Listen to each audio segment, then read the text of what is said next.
What is up, guys? What is up? We are here at Alpha Wolves episode 10. It's going to be a freaking fantastic episode because we got friends here in the show today. For some reason, the chat is not working. Okay, Kay, it's working. I see a lot of people already in chat. Sorry if I already deleted a lot of that. My bad. Shasan, I see you, buddy. Woof, woof. AE, you did get first, so I will give you that specific win. And Gandalf goes DeFi. Woof, woof. Also, love our conversation that's currently happening inside of Discord, which is talking about like all the levels of content that people do in terms of clipping and all that kind of stuff and editing. It's a very interesting topic that I always love. I very much enjoy talking about that subject. But we have a very, very important show for that today. Chat check 1 2 1 2. There's Shasan. Thank you, Shasan, always showing up, always being a support as well too. Also appreciate you coming into call. I'll start with that. We had a big meeting today for Kizuna. I'll talk about like kind of like all the updates that we have. We have a little bit of time in between the conversations for people to come online. We have around 45 minutes before Chris Gonzalez, our first specific person, is on that we're going to interview. Let me kind of go through the show and then we'll kind of talk about all the things that we're going to talk about today. Super excited about today. We got me. Sorry guys, you guys are getting the warm up. It's been a little rusty. I didn't want to, I want to get those that yapping going. So I understand that Chris Heatherly and Icy are able to get the best of me as we kind of get it pumped up here. So Chris Gonzalez, we're going to be doing the co-founder of Forecast. He's going to be talking about a lot of the prediction markets. But what I really like about Chris and what he's actually approaching the prediction markets are, it's not politics, it's not specific sports and all that stuff, which, the big guys have done. It's mostly about like streaming culture and creator culture, which definitely I have resonated with. So whenever he kind of told me about the things that he's doing with Forecast and the direction in which that he wanted to go in terms of like creator markets and stuff like that, I was like, yes, I want to be a part of this in any way. And so to start that, I wanted to get him on the pod and to understand what he's doing with Forecast and why it's different from all the prediction markets, right? Because a lot of people tune out with the predictions and another prediction market. Not needed for this one. You want to tune in. You want to make sure that you're listening to him and what he has to say about Forecast. Super pumped about that. Chris Heatherly, my boy. I think it's going to be actually a very fun conversation with Chris Heatherly. I was shaping the specific Notion document and also all of his background. Dude, this man has been one of the most achieving people before Web3 gaming, I should say. Been at Disney, been at NBC Universal, has touched specific IPs that are way bigger than any of the people in Web3 have. And then we talk about Icy in terms of gaming daily, my man. So really excited about that. Also want to say, AE, welcome to the family when it comes to Wolves. Being a full-fledged wolf, I know means a lot to you. It means a lot to me that you are a wolf. But people that don't know, AE was inducted into the Wolf the Wolves Hall of Fame, I guess so. But yeah, he is now a full-fledged wolf. And also, spoiler alert, there are a few people inside of Wolves Discord that are also going to be getting the title of wolves. But I felt like it was very useful and very needed to be able to get AE live and be able to do that. AE is like definitely, a lot of the admin have talked about who's going to be a wolf next. And AE was already somebody that we wanted. And so we just kind of moved him up, especially in the Philippines, to have a little bit more greater impact. But thank you so much. We'll talk a little bit about YGG here in Manila here soon. But wanted to do chats already popping off already. Appreciate you guys. Happy new month, Space Time. What's up? Yo, what's up, Space? Happy birthday, brother. He did not tell anybody that it was his birthday yesterday. So definitely in Discord, in specific chat, give Space a big happy birthday. He's probably like 20, 24, 25. Sorry, doxing you, brother. But like, you're a young buck, but super, super smart, really brilliant man. So super excited that I'm working with him. So for people that don't know too, Space is somebody that I work with from more of a strategy perspective, but also from a like editing perspective as well too. All right. We have here, AE is still in Cloud 9. Is he, brother? I don't know. AE, are you still in Cloud 9? I don't know. Yeah, I know. Space. I'm going to put it in my calendar, brother. Next year, I won't be missing it. Especially I'm just like, yo, where's the video? I'm just like, dude, I can't be saying that on your birthday, bro. You got to let people know so they can give you the day, brother. Freaking ridiculous.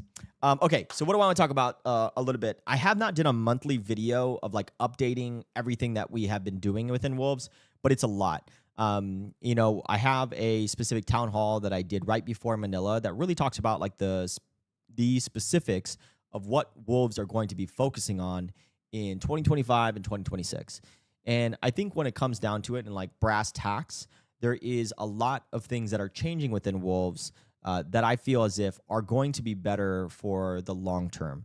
A lot of the things have shifted in my mind since the token release and, obviously the token going down. And a lot of that aspect of just being real and transparent with you guys and building in public, lessons learned that I've worked with contractors and that not panning out, then hiring an inside team and then working with them and seeing the level of development, but working with part-time versus some full-time stuff. There's just a lot of things that kind of go on with a lot of it and puts in perspective. We did like a whole bunch of content, a whole bunch of Manila YPS, we did GDC, we did a whole bunch of things in 2025, and I think a lot of stepping back. We've also changed some leadership around, and so stepping back is like, what do Wolves want to do? Whenever we took a step back, now we're going to step forward, and what direction are we going to move into? And so in the town hall, we really talked about like the 4 pillars in which that Wolves is going to be operating in or focusing on. And I say pillars mostly from a place in which that the Wolves specific leadership and admin that people trust to lead the group are taking steps in a direction in which that we feel as if is right for revenue producing specific things, so we can keep the community together and intact and also give to the community as much as we can. And so the first specific pillar is going to be media, which in probably the pie chart, if we're looking at a pie chart here, is like 50% of the pie chart. And by 50%, it's not so much what we value necessarily, it's what we want to focus and growing on, be able to have fundamental building blocks to be able to build a business and also build a sustainable specific model so we can be doing this for 10 plus years. And that is really what our time horizon is 10 plus years on it. I know crypto is very much like day to day, month to month, like, week to week, month to month, possibly like just year looking out. We very much are like now stepping back and saying, we want this to actually be an organization that's here for 10 years. So we need to start making decisions that other people are not making decisions on, which is doing things right, doing things slow, doing things methodically, doing things right. And that's really what it comes down to. And honestly, I'm really excited about it because that's always been the builder that I'm in. But like, you are sometimes the product in which what you're in, right? And crypto is very much very fast paced. And I kind of got caught up in a lot of that. But taking a step back in 2025, especially at the end of 2025, whenever you're reflective on the last year, all the things that we did that were methodical and growing slowly in the direction that we wanted to be always succeeded. Things that were really fast, moving fast, hiring fast, just didn't end up really panning out to the direction that we want. So first pillar, media, something that we're good at, something that I want to be better at. Because we are already at like a level 7, we want to get to a 10 over the next 10 years. And that takes a lot of work, a lot of reps and sets. And so that means more shows, more specific people. I think a lot of people think of media, it's just specifically Wolves, and that's not the case. It's going to be people and individuals that we grow up from the specific community to be able to put on display that have the chops to be a founder, to do content creation, all of that. We're going to be able to hopefully platform them and king make them or queen make them to be able to operate and have and build the specific brand for themselves, but also in the process, building the brand of the community that they came from, which is hopefully Wolves on that. So the way that we have a strategy for media is not solely just the media arm of Wolves. It's Peyton, it's Sam, it's Icy, it's Dub, it's Artemis, it's Space if he wants to. All those specific things is very important for us. And then the second specific pillar or the section of the pie chart that we are focusing on, I would say like a 20% specific thing, is live events. Live events is one of the biggest specific revenue generators for Wolves, but also the aspect of the most fun, if I'm being honest. Like it puts everything that Wolves does, but in a very satellite central event, and it changes people's lives. People get jobs from it. People get business partners from it. People honestly just get like probably one of the most things that are intangible that people don't understand is they get motivation from it. They get aspiring to be able to build more and to get motivated again. And I know that motivation or like that specific stuff kind of dies out over time, but we do want to have these satellite events that people can come, meet, and then just feel the energy that Wolves provides, because it is an energy that you have not felt before. And I'm just very fortunate to be able to come to all those events and be able to really feel that electricity and then go out and do and perform after that. And then the third pillar is going to be community. As always, we are very centered around community, and what we're doing, it's like not going to change ever. The reason why we're here is because of it. And the reason why we're going to be here and sustain here is because of that as well too. The community, the entries, the specific Wolf token, gate, all that stuff feeds into what we're trying to build. And we also want to build an area in which that people build up so they can go in and become a creator, a founder, whatever they want to be. And that is what we want to give back to, what we've been doing for the last 4 years. So we do community very well. And everything around it is kind of like I would say the community is the sun. Everything's in an orbit around that, or it gets fed by it as well. And then lastly is Kazuna, which is the Discord specific focus bot right now, but it's going to eventually go into like web portal and all that kind of stuff, in which that we want to give community tools. We've built out a lot of experience within the last 4 years for community and building community. And so we want to make sure that we go and give that, package it in a way in which that is valuable to not just creators, but to community managers and moderators, as well as businesses that are operating specific gaming communities at first, as well as other communities like Wolves, as well as like Wardens, like Chronicles, like Tempest, all that stuff. So we want to do all of that. And we feel we got a lot of good feedback, and we feel like we've gotten a few big unlocks the last few weeks, which I'll show you guys some other time for Kazuna. But anyways, wanted to stop there. That was a lot of like throwing up at you guys for a long time about like what Wolves is doing and what we're kind of focusing on in the next like 2 to 3 years, which is crazy to even say in crypto. But yeah, AE is still in Cloud 9. Thank you. And then what's up, Mad Magic? How are you doing?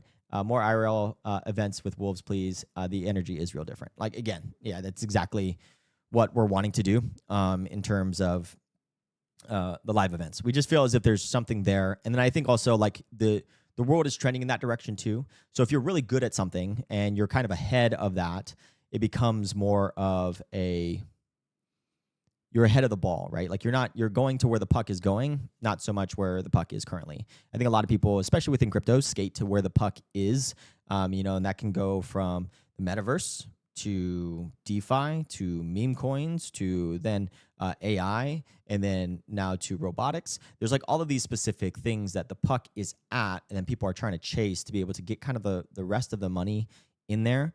What Wolves really does believe is that, first of all, content, live, IP, and brand is going to be one of the biggest things as a thing that people want, right? So Wolves as a brand, as a community, is very important, especially the token gate, for the fact that the token gate mitigates bots and AI to come into those things and like kind of muddy the waters.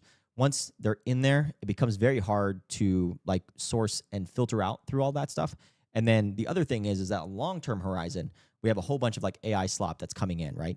And I would say like AI slop, some of it's very entertaining. Like in terms of like that, it's just everything's going to be so saturated with content that everyone is going to have a very niche specific want and desire, and they're going to be fed that because of AI, which means that like a lot of people are going to be just so used to getting fed that they do want something that is more real, that is more like live. And so that's why we go into live specific content, like IRL content, conferences and all that stuff, but also why we go into IRL events, because we feel as if we do that well, we build out that specific business, the systems, the specific logistical efforts that go into it, because it is very difficult, we become a very profitable business in the future that focuses on those specific live events and pulling those off, being hired to do so. So yeah, thank you, Katie, for the alley-oop on that one.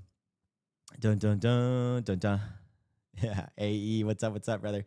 Yeah, very grateful for you, man, on a lot of things.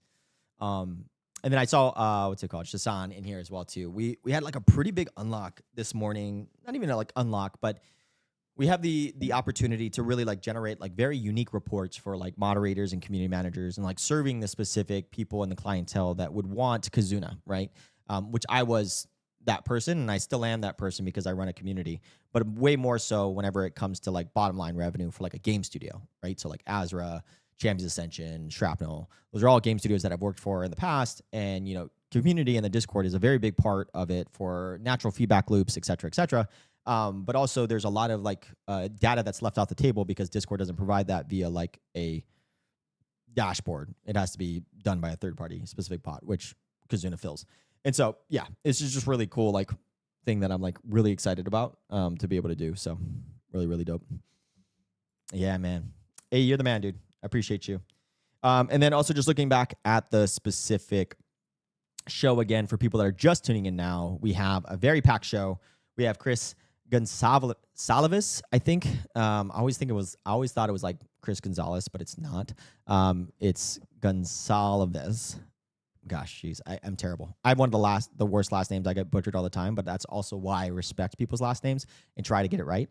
But I will ask him for sure when he comes in.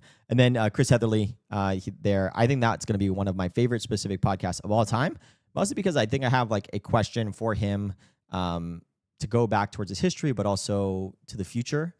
And I think if I do it right, it'll be a really good pod on that. And then, dude, I get to talk to my friend Icy Gaming, which we do need to react to his things. And shout out to the Gaming Daily specific crew. I met a lot of them inside of Manila, and it was fantastic. I think I reposted it today. All right, yep, it is. Let's get to it, guys. We are going to do a reaction here to Icy on the biggest news in crypto gaming, number 257, dude. That's amazing. Over 250 episodes is freaking ridiculous.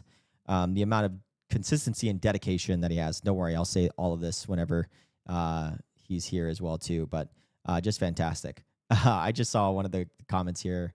Gandalf goes DeFi 10 plus years. That's like 100 years in crypto land. Love the vision. Yeah. We just want to be here for a very long time. You know, I will be here on ups and downs. And you know, if you are a part of the community, you will be a part of the lives that commit themselves to it. So really excited about it. All right. Let's look at Icy. Fableborn's new season and gameplay revealed, plus a brand new waifu game from YGG Play. It's been a minute since we made a Gaming Daily news video, and I missed you guys, but we are back. Missed you too, so let's buddy. dive into today's Gaming Daily, presented by B3.Fun, the official chain Shout of out Gaming B3. Daily. In our first story, Sony Bank is looking to launch a US dollar stablecoin for games and anime with a rollout as early as fiscal 2026. They've applied for... Can I just say anime is like also taking the world by storm? Dude, it's so good. I love anime so much. Like, I don't know. I am actually probably pretty new. I'm definitely a layer down from like Naruto, One Piece, Dragon Ball, all that stuff. But below that is like the Hunter x Hunters, the specific solo leveling, all that stuff. I've watched all of those, but I think to really push myself into the category of like decent specific anime knowledge, it's beyond that. Right? It's like Sakamoto Days and all those specific ones, which Sakamoto Days is like relatively new, but it's like watching some of the old ones that like maybe weren't the top 3. Like I still need to watch Cowboy Bebop. I still need to watch One Piece, but like One Piece is such a like time commitment. You know what I mean? Like that's the thing that I am like a little bothered with. Yeah, it's just so long, man. I just can't really do it. Attack on Titan. I definitely have watched Attack on Titan. I've watched maybe 3 seasons of Attack on Titan. I have not watched all of it. Shazan, chat, what's your guys' favorite anime? Let's freaking talk about it. I'll let you guys simmer on that one for a little bit. Top 3. First 3 that comes to your mind. Per US banking license and partnered with Bastion as their issuer, and they want this stablecoin to power purchases across their ecosystem, games, anime, subscriptions, and more. 30% of Sony's external sales come from the US, and this could meaningfully cut into their credit card fees overnight. This is a very interesting story, and the article references Sony's blockchain. We talked about this, like in terms of one of the guests, Lord of the Few, you know, talked about 402 payments and stable coins and the different types of fees in which that it actually takes a lot of like transaction fees away from the specific credit card suppliers, which like, you know, stable coins is just like better money in my opinion. Like the amount of specific things that we need to do to be able to transfer money from place to place is ridiculous. As well as like AI agents, everyone's going to have probably an AI agent in which that they are able to operate and it to do things and to shop for things and do whatever, I think is just very much in the future. And the infrastructure for credit card payments as well as banking just does not do justice for what needs to happen if you want the AI agent to really take over for you and do the things like it can do shopping for you, it can do transactions for you, it can pretty much just really be at your beck and call for it, right? I think even with AI and OpenAI coming out now, we've already lost some of that wonder. But I remember the first time I said something to it and it did, dude, it just blew my freaking mind. And I think like a lot of that is just going to happen. over time, and stable coins as well as everything when it comes to do it. And also, like, shout out to the US if this happens, because obviously I'm like pro US because I was in the military and everything. But like, if the US dollar stablecoin is the de facto currency, that makes US also really great. But we'll see. If the dollar also goes down, like, what is the universal specific currency in which that we have? I don't think Bitcoin or Ethereum or any of the specific major coins can be that, because it still fluctuates, right? So it's just too volatile to be a currency of exchange. And so the stable coins are very, very important for commerce, because you do want to transact, right?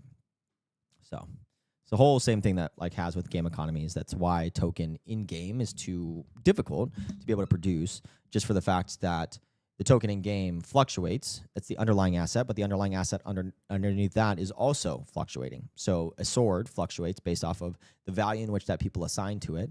But then that, if you assign it inside of that token, it becomes also volatile. And so now you're kind of like knocked out of immersions. Like, should I buy the sword or should I keep it and wait for it to bump up in price or whatever and make it cheaper for the value of in which that people are assigning? It's very, very difficult, right? But stablecoins solve a lot of that. DeFi, fees, and all that stuff, to be able to do that. And also why a lot of the people are making their own specific stablecoins for their ecosystem and peg it to the dollar or peg it to whatever the specific currency is for stable, so they could generate the fees that require them to be able to go through that. It's probably also why Sui is also making it. I think it's Sui. I also need to post that video. It's my bad. All right. Before we go on, where should I sign an attendance sheet? Sign it in Discord.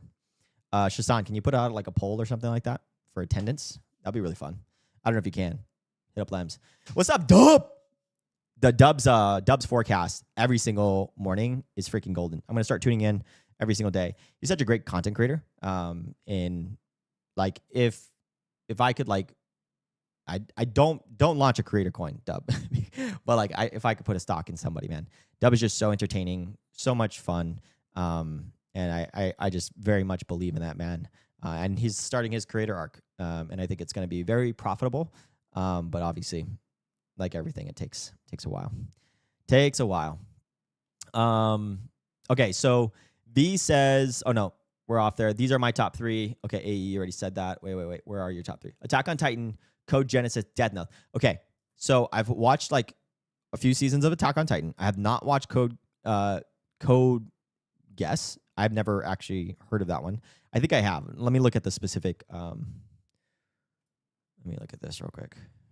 Yo, you better not be giving banned AE. K's watching too, brother. No, never watched it. So, Japanese analytes and produce and sunrise. It's like, what's the premise of the show? I'll figure it out. And then Death Note. Yes, I've also heard like a lot of great things about Death Note. And then AE. Okay, if AE tells me I have to watch it, I have to watch it. And then Shasan, Hunter x Hunter, My Hero Academia. I'm a sucker for show. Yeah, dude, talking about a sucker, brother. Dude, call me a vacuum. Call me a vacuum for shonen anime. I was like, yeah, the style. What I think it's also like where we were birthed out of, right? Like, you know, Naruto and all these specific ones. Yu Yu Hakusho. Oh, yo, first crushes Sailor Moon, Jujutsu Kaisen. All right. And then Death Note, Kogetsu. Okay, Blue Lock is also fire, right? Blue Lock is freaking fire. And then K is also saying top 3 anime. Hunter x Hunter. That's why I love you, K. Bleach and One Punch Man. One Punch is actually really fantastic. You know, they do a really good job at storytelling of like somebody that's pretty much invincible, of like, really, you kind of know everything that the ending is, but they do a really good job at like developing all the characters and everything like that. One Punch Man is awesome. Yeah, Dub talking about the fees and all. Yeah, I was on my stable coins. Sorry, I'm like catching up with the chat and all that stuff. Sorry. You guys are getting into a glimpse of my ADHD brain on that. Dude, fun story. The first time that first time that Dub watched Blue Lock was with me in Seattle for a shrapnel trip. It was like one of the best trips. Like Anna, Dub, me, Alex, Psycho. It was just one of those things, like, it's that one meme talking about Andy is like, how what was that Andy meme? Good old times. Yeah, it's like, I wish there was a way to know you're in the good old days before you actually left them. Dude, that hits hard. That hits hard. I'm gonna write a manga title. My wife is always right. Dude, the premise of the show, brother, but I feel like that would slap. If you love One Punch Man, you'll also love Mob Psycho, both written by the same person. Okay, cool. What's the premise of Mob Psycho, Shasan? It's very interesting. Okay, cool. Let's continue on. Which could end up playing a big role in Sony's continued crypto efforts, and I really feel like this is one of the most bullish things happening in crypto gaming that no one is really talking about, so we're going to keep an eye on this one. Fableborn Season 4 is going live today, bringing new gameplay, new rewards, and a big guild focus heading into December. The season runs through January 5th and introduces power earning and staking, guilds with guild bounties, a new hero, and more. I bet you, like, I don't work for Cam. I don't know. Like, I haven't talked to Cam. I haven't talked to Maria. I haven't talked to Memento. I haven't talked to anybody from the Fableborn team for a very long time. But I bet you, if they didn't have to launch a token, they wouldn't. I bet you.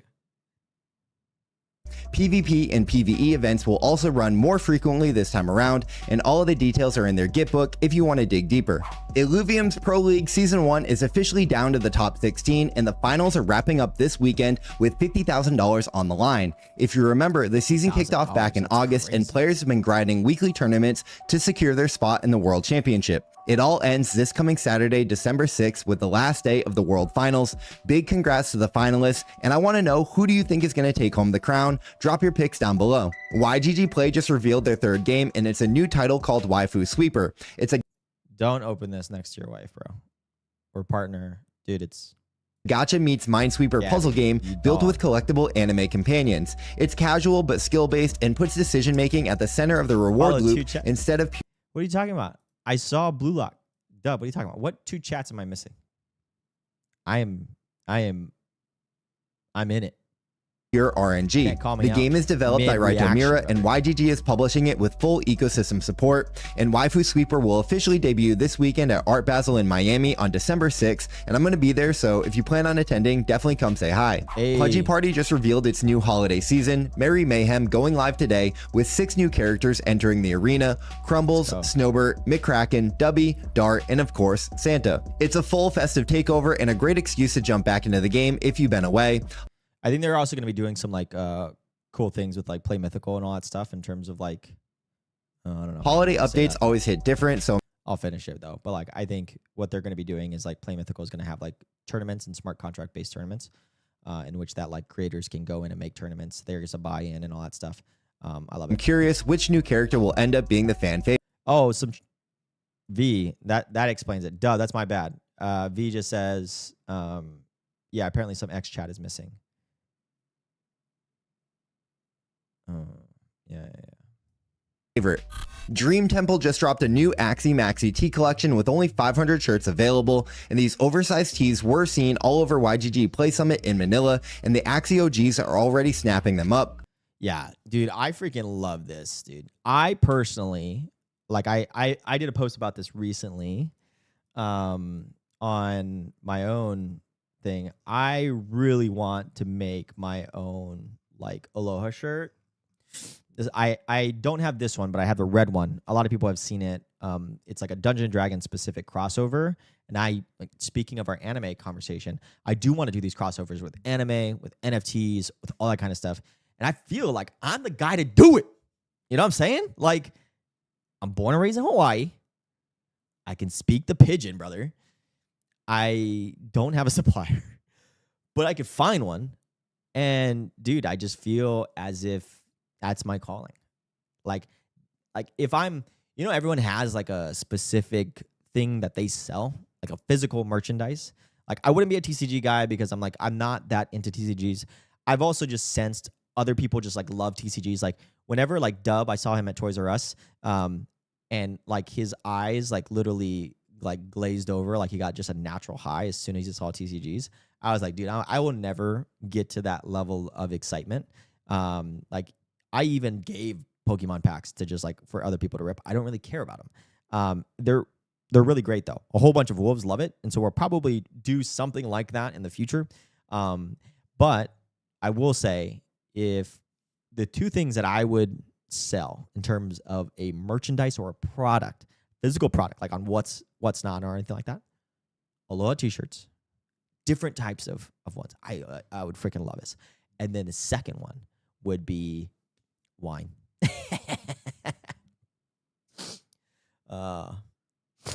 Yep. Let me talk to chat here for a second because Dub's giving me crap. But yeah, maybe when we have less going on, I don't know why I didn't bring it up, but happened like some old streams. I'm a little lost. Yeah, X chat is way rough. Yeah, dude, in terms of like X chat, dude, it's very rough. Dub, let's talk about you streaming on some of this channel for Wolves for the forecast and stuff like that. I feel like Chris would like it too. We can talk about that. Yeah, Kay. I don't know what you're thanking me for, but for sure. Yeah, AE. That's what I'm saying, dude. I don't know. I just feel like that's like my brand, you know, Aloha shirts and wine. That's what I'm known for. Also, a lot of people like want to like, you know, they're going to joke about it being like a furry specific costume. Like, cut that out. All right. I'm not a furry. I ain't a furry. I ain't going to go to the den and be in another wolf suit. Unless a lot of people ask me for it, because I got to be, I'm amongst the people. So that needs to happen. All right. We continue. I got a different Dream Temple shirt from YPS and the quality was amazing, so if you want a rare piece of Axie merch, you better move fast, but be sure to check the sizing guide before grabbing one because I got an extra large and I really should have gotten a large. Polygon's new hub on Yo, is he low-key like telling me I'm fat? Immutable Play is officially live, featuring all 5 launch titles: Miyomi Game, SoccerVerse, Voxy Tactics, Wild World, and Bushwhack. Players can clear quests in each game to earn 500 gems per title, and this is just a warm-up because Immutable and Polygon players can clear, featuring all 5 launch titles: Miyomi Game, SoccerVerse, Voxy Tactics, Wild World, and Bushwhack. Looks freaking fire. Okay. Social football management simulator, I'm probably not going to do. Tactical RPG with ownership, Voxy Tactics. They've been around for a long time. Players can clear quests in each game to... If anything, we should play it just mostly out of like, hey, appreciation for you for sticking around for this long. But dude, Bushwhack looks freaking sick, and so does the Water 500. I think Water World, I would slap Dub into the next freaking generation. Gems per title, and this is just a warm-up because Immutable and Polygon say a join... Dude, yes, Dub. No. I already hit Jake up, but he doesn't know me that well. So, dude, hit me up, brother. Let's freaking go. Dude, K, I'm talking about it, dude. Like, talk about it, K. Right? We need good mats, though. I'm gonna be a snob. I'm just gonna prepare everybody right now. I will be a snob for quality. I have a standard for Aloha shirts that are made in Hawaii, or at least, yeah, dude. We're gonna do some Aloha shirts. First prints next year, Manila. That's too long. Let's set a better goal. Maybe GDC. If I can get like a few samples, like maybe 10. Ooh. Well, Dub's trolling me, so he's not gonna get one. But yes, I do think that the Screaming game would be freaking fantastic. Joint prize pool is coming next, so stay tuned for more details on that. Sam, Steffanina, and Nock just aired the very first episode of Amplified. It's so good, guys. The Amplified specific show is fantastic, man. I freaking love them. Nock is actually like really good at just, I know he's really good at just yapping, right? Like you see it in like Gamified, but the more that you start shrinking the panel, the more the people are just by themselves and they see if like you're not good at talking, like I am doing right now, or like you just have like this natural ability to just conversate and have these discussions on it. And Nock is just fantastic. Sam's already like gotten a lot of flowers for me, but like this past Sunday, it's a new football but gamified show sponsored by Sport.fun. It was a 4-hour stream packed with NFL memes, Kalshi lines, live 4 hours, by the way, boys. Dude, I don't know what you guys told your sponsors, but freaking shrink that down, boys. That's tough. Predictions and over 100,000 tournament points given away to viewers. It's a super fun concept, and knowing these two, it's only going to get better week after week, so be sure to tune in each and every Sunday. Today's Gaming Daily. Yeah, I know. I know those two just yap though, dub. But I will say that, like, it's also some audio stuff that, like, I'm going to talk to Knock about too. I feel like that was a big issue, reason why you couldn't get in it, some of the delay and stuff. It's brought to you by B3, the official gaming chain of Gaming Daily. Talk to me. B3 just teamed up with ICCM as an advisor and launch partner for gaming capital markets. If you don't know ICCM, they're building a self-sustaining on-chain ecosystem with 2 flywheels, revenue and voting, where trading fees fuel the treasury and community contributors earn governance power. They're growing on-chain. Oh, did you put that on forecast? $200 that show goes to a 2-hour format? Dude, yeah. I don't. Why 4 hours, Dub? Do you know? Sam, if you're in the chat and you're just listening passively, hit me up. Why 4 hours, bro? I should probably ask you that on the side. Influence, culture, and sustainable creation. It's like 3 hours for this one is mostly because I have 30-minute segments, right? But like, I wouldn't choose it. I wouldn't choose to do 4 hours. I feel like, anyways, enough. I just built them up and now economies, and B3 is now directly plugged into all of that. Also, B3 just ran their first Sanctuary playtest with the Parallel team, and the feedback was overwhelmingly positive. I've played the game and I can attest it's really great. I think that this could possibly be an Arc Raiders for Web3. I want it to be. But obviously, I love the team and I'm extremely biased. Players extracted sealed crates and got rewarded for their skill, and everyone wanted more. So if you want in on the next one, you can join B3's Discord at discord.com/invite/b3.fund. Huge shout out to B3, the official gaming chain of Gaming Daily. And that's going to do it. Honestly, probably Parallel Sanctuary, Dub, not gonna lie, should probably hit Wolves, aka ArcDAO up. Because this is our type of game. I think Wolves, like TCGs and all that stuff, are great. Go to Ali Straza, go to you, go to Sam for feedback. For like Colony, I think it's just a very cool, novel concept. So like, I will give my specific 2 cents on it.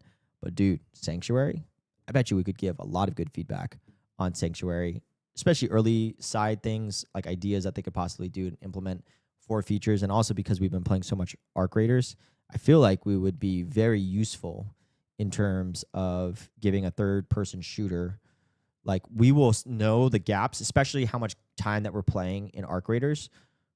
We will know the gaps in which that you could possibly get a Sanctuary to get there. Personally. That's personally. I missed the Sanctuary demo because I didn't fill out the form. Do we need to fill out forms, Dub? Or are we just like not, like, Koji just hates us secretly? I'm just saying. I'll do it for free. I'm just saying. All right. We have the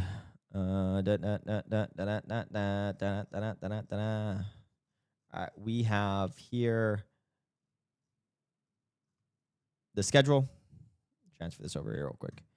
But yeah, you hear me yapping. We got around 5 more minutes until Chris comes on. Chris Heatherly, then Icy. So we have a pretty tight window between Chris and Chris. That's not confusing. Won't ever do that again. My bad, guys. But yeah, Chris Gonsalves. And then we have around like maybe a 15-minute break. It might be even tighter because I'll probably talk to Chris a little bit longer for forecast. And then we'll talk about Chris Heatherly on that side of things. Dude, I'm super excited about that. We have like 30 minutes. But dude, I love Chris, so I won't ever cut him off. So we have about like 30 to 45 minutes for Chris Heatherly. And then we have Icy Gaming. Really just like closing out the specific show with somebody that I very much deeply love and just want to kind of talk about. We'll talk about Gaming Daily. But to be honest, guys, my goal for Icy, because everyone knows him on the stream, what I want to do with Icy is to actually ask him questions that you guys probably wouldn't ask him because you didn't know that he is a subject matter expert in those specific things. Because I think there's like 2 brands of Icy. Icy is very good at branding. So like in terms of like Gaming Daily, doing a whole bunch of things within that, like he's fantastic at that. The only thing that I have a problem with when it comes to his thing is mostly like he doesn't talk about the things that he actually is super passionate about. Oh, what the frick? Wolves. I'm not supposed to have that specific title. Something's wrong with the restream. 1 second, guys.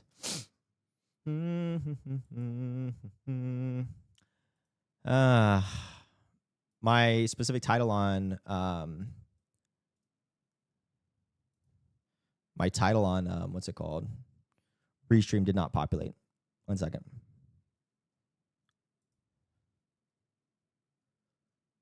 Yep. The heck? Why didn't... Dude, this is so frustrating. I didn't... Let me see if I can get it changed. Oh, man. All right. Let's at least run it on my own specific profile so we can also have a opportunity to have the right specific title. That's my bad. For some reason, Restream, whenever I said update all titles, it like kept some of the old ones. The only one that it did change is the YouTube one. It's a bummer. Whatever. We move on that side of things. And let me get with chat real quick. Tatted with the chat, brother. One of the best looking men on Chain Media. Just so you know, Tatted, a lot of us are on YouTube on this stuff. If you do want to hang out, not necessary. Thank you for stopping by on my personal profile. I got all messed up and turned around. But yes, dude, to be honest, if Tatted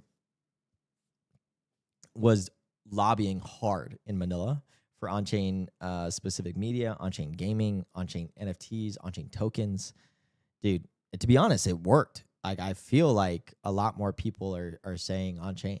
And so shout out Tatted, sounded Andromeda, a lot of the things that he's doing, man. Speaking of waifus, you know, Icy just talked about waifus inside of the YGG update, but, you know, Michael Satoshi.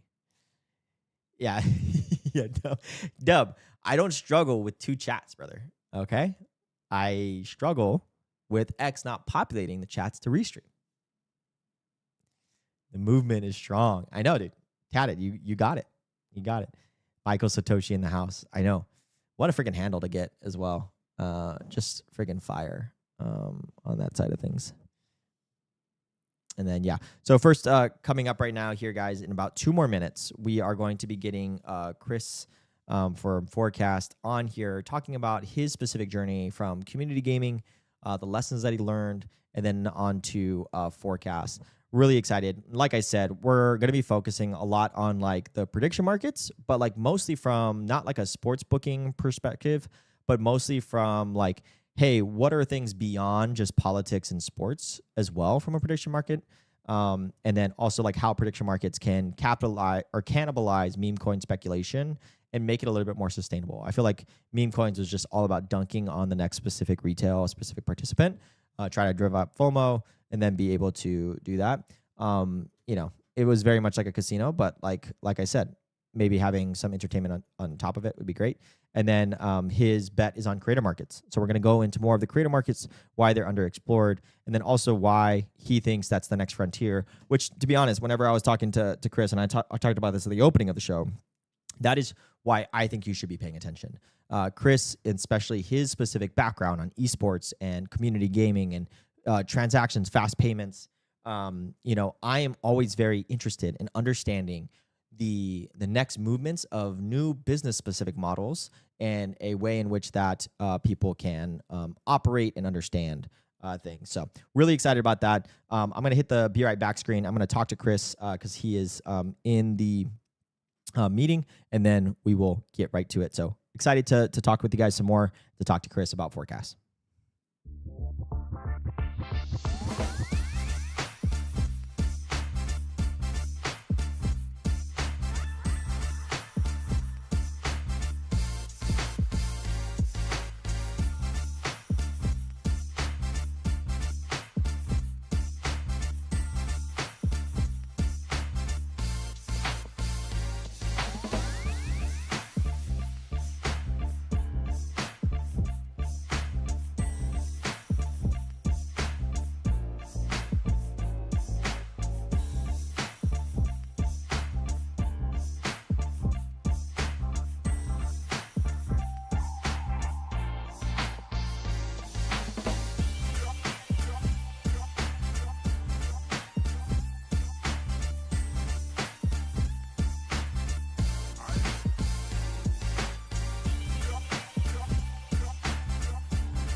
What is up, guys? We are now live with Chris from Forecast. How do you also pronounce your last name? Gonzalez?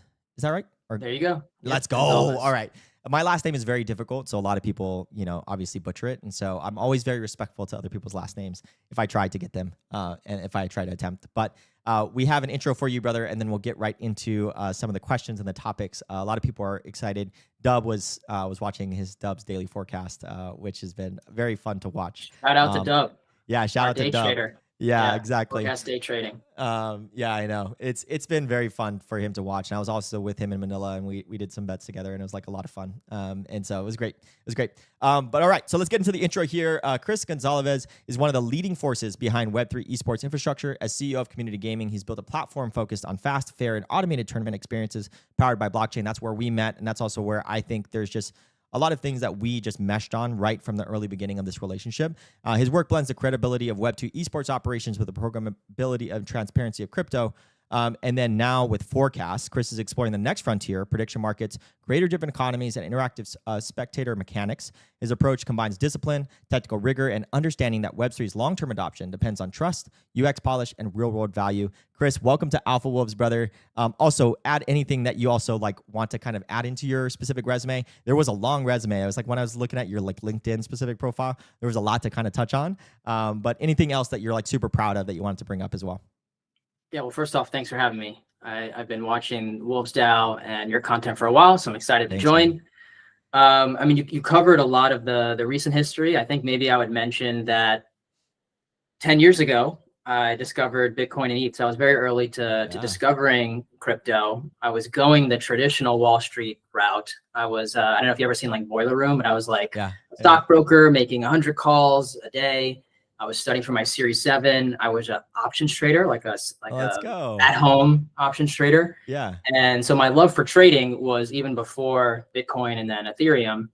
And so just wanted to add that I discovered Bitcoin and then was I'm not going the Wall Street route. I'm going deep into crypto. I actually want to kind of double click into that. 10 years ago was very early on. What made you have such strong conviction on kind of doing a pivot? Because, options, there's a very lucrative way in which that you can do it in terms of you could sell covered calls. You could do all kinds of stuff with options that back then, Bitcoin and Ethereum was not as developed as the stock market. It still isn't. But what is it that really produced that conviction for you? And then you're I'm all in on this. Yeah, so I mean, I would wake up every day before the bell at 9:30, and I would day trade mostly technology stocks. So this is 2012, 2013, Activision, Blizzard, Tesla, Facebook. A lot of people, were Facebook will never do well. This is pre-Facebook on mobile. Yeah. So I liked finding undervalued companies. I liked trading based on the news, right? Yeah. So this actually kind of ties in all the way now to with prediction markets, where really these news aggregation machines, right? These truth machines, as Vlad from Robinhood would say. And it was that drew me into first options trading, right? Yeah. To be able to be this little news came out for this stock that's not super well covered by analysts. Let me go long on some calls. And then if you're right, you can have these outsized gains. And so crypto was sort of this pushback against central banks back then, right? It was much more libertarian in the early days, right? We were all let's bring down the banks. And now we're hooray, BlackRock is buying more Bitcoin. So it was very different. Back then. Do you like that transition? I know this is kind of a little bit of a side tangent, but I feel like it's important for your understanding and also for people to trust Forecast. They have to kind of trust you. And I think you're doing a great job at it. But do you like that transition from kind of more libertarian, screw the system? Icy would definitely like that specific one. He's also saying shout out Boiler Room in chat. And, did you like that transition, or are you still kind of miss those days of kind of I mean, I still have, we all still have that inside of us, but when you're talking about Bitcoin specifically, right, there's other tokens that you can delve into that are not, being bought up by BlackRock. And, but it's necessary for us to take this next leg up, right? For all of these banks to support it, and you can collateralize Bitcoin, and you can create all these instruments like Strategy's doing it. For it to really fall into that gold narrative, right? That digital gold narrative, it was necessary for the larger institutions to come in. But no, I still read Zero Hedge. I still have the libertarian mindset deep down. Love that, man. Very cool. And so, yeah, there's a lot of things that like probably transition. Like I like that you brought that up because that's a very important part for the weaving of the story of how you kind of ended in prediction markets. And also a lot of people don't kind of like know what options are. That's actually where I also got a lot of my start too, Chris. So if you can kind of explain a little bit about it. And then were you also like a big like leap guy, or were you like more short-term, like specific ones of like, day specific leaps or calls, sorry, in that? I don't know if I ever said this in public, but Tesla leaps were like changed my entire life. Like, so I went super long Tesla leaps. It was for me, it was NVIDIA. NVIDIA? Okay, well, congratulations. I don't know how long you stayed in, but this was pre-Model S for Tesla. Right? It was just a Roadster, and they were like, it's never going to work. And so that was the first time I ever made a 10x in trading. Was just an option, a call option on Tesla. And then that was capital I used to like invest in the Ethereum crowd sale and stuff like that. So amazing, that one Tesla call option, changed everything for me. That so my trajectory was like NVIDIA in terms of the call option. It was during COVID. That's where like I kind of got into that stuff. And I felt as if like gaming was going to be big. I actually did not account for the GPUs.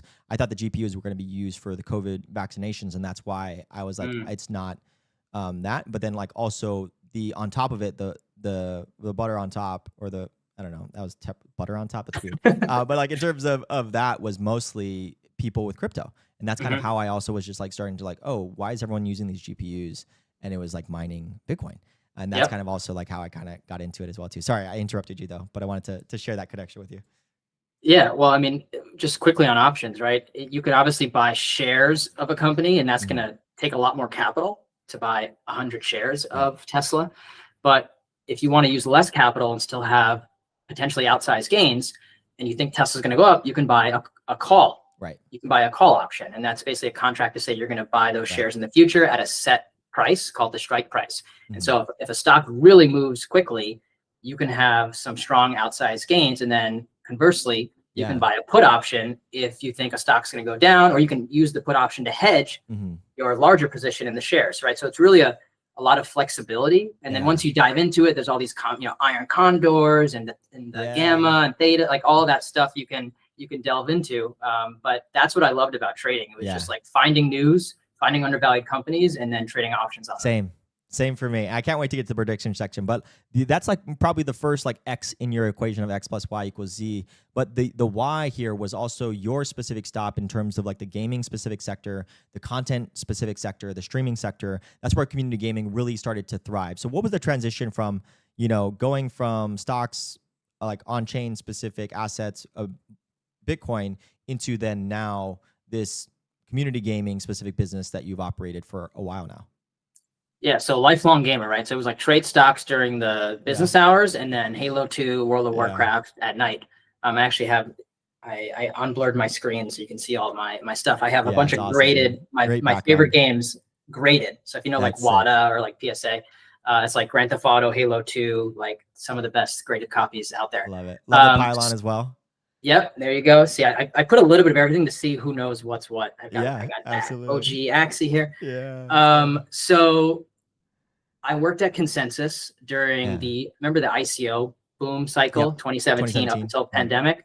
And so I sort of fell into this role of like the gaming guy there. And so when that first wave of interest from game developers came, it was via the ICO craze, right? People were reaching out. Consensus did a lot of not just investing, but they did a lot of consulting work. So they would send me to Asia and Europe, and I would talk with like German game developers. And this is pre-OpenSea. This is like pre-NFTs really taking off. And basically explain, here's how tokens work. Here's how they can be used in your game. Here's how smart contracts work. So I would give presentations on that.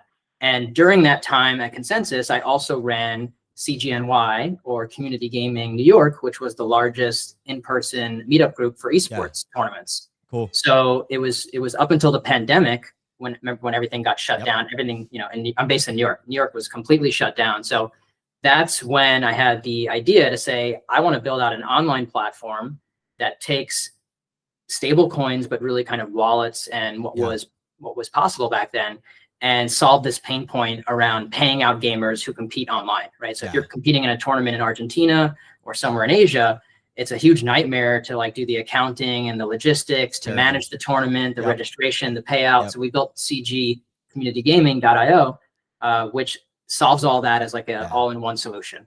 It's fantastic. And like the pain points of just like, a lot of people probably just don't understand, like, even just from a business standpoint, like the reason why Stripe is such a great company is mostly because they simplify that process of procedures and all that stuff.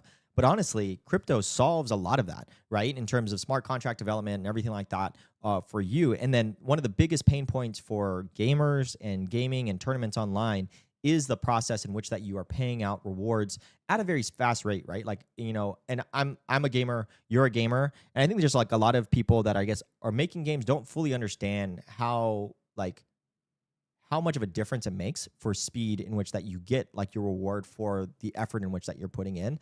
And like it could take weeks or months traditionally to get paid out. You're going through the accounting department that sends an invoice, collects all your information. Oh, you're in this part of the world where there's going to be currency, you know, complications.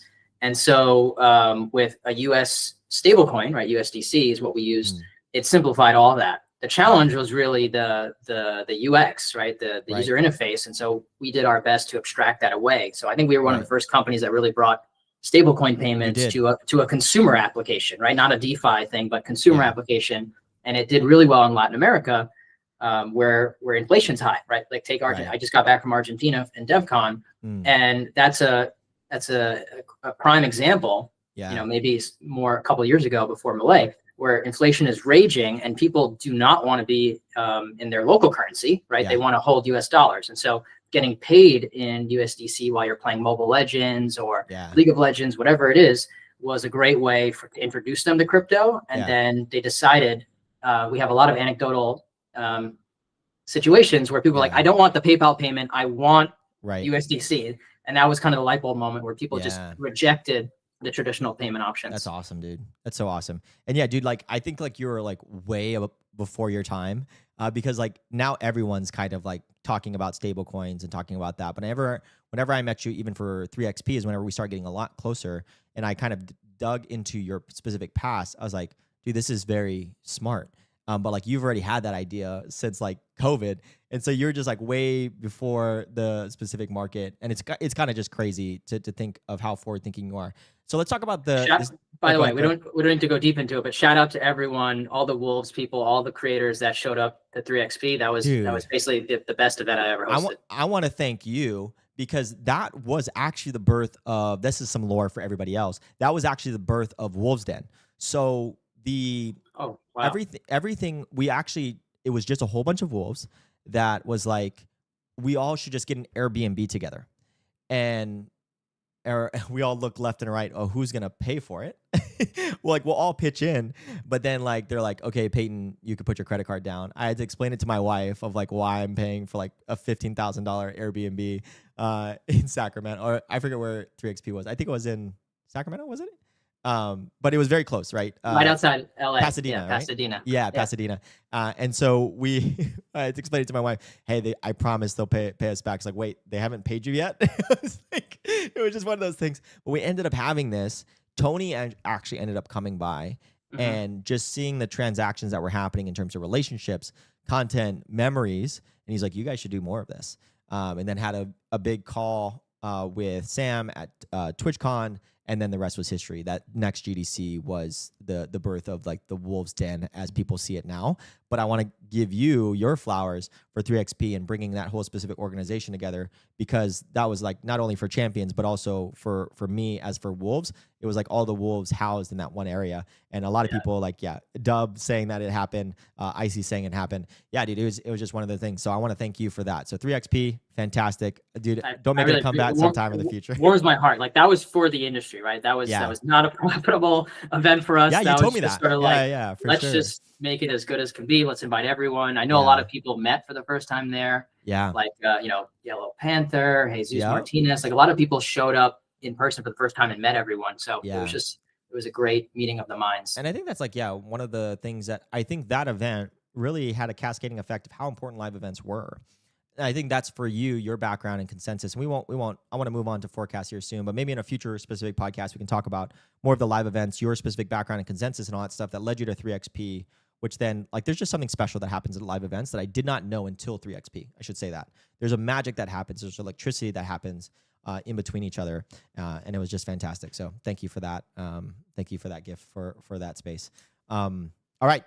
Anyways, though, I want to talk about forecasts. That's why we're here, because I was kind of like letting all the chat know before this of like, one thing that I love about forecasts and your specific thing is that you're marrying the two things. Now people probably understand of like some of like your options, some of your like predictions of like undervalued and things, and having a very niche like specific understanding. You talked about Activision and doing calls on Tesla as well as Activision. You also talked about community gaming, understanding the markets and the specific fast payouts, but also creators and live streaming. So want to talk about the future of like online betting and like prediction, I should say online betting looks like prediction markets, not sports books.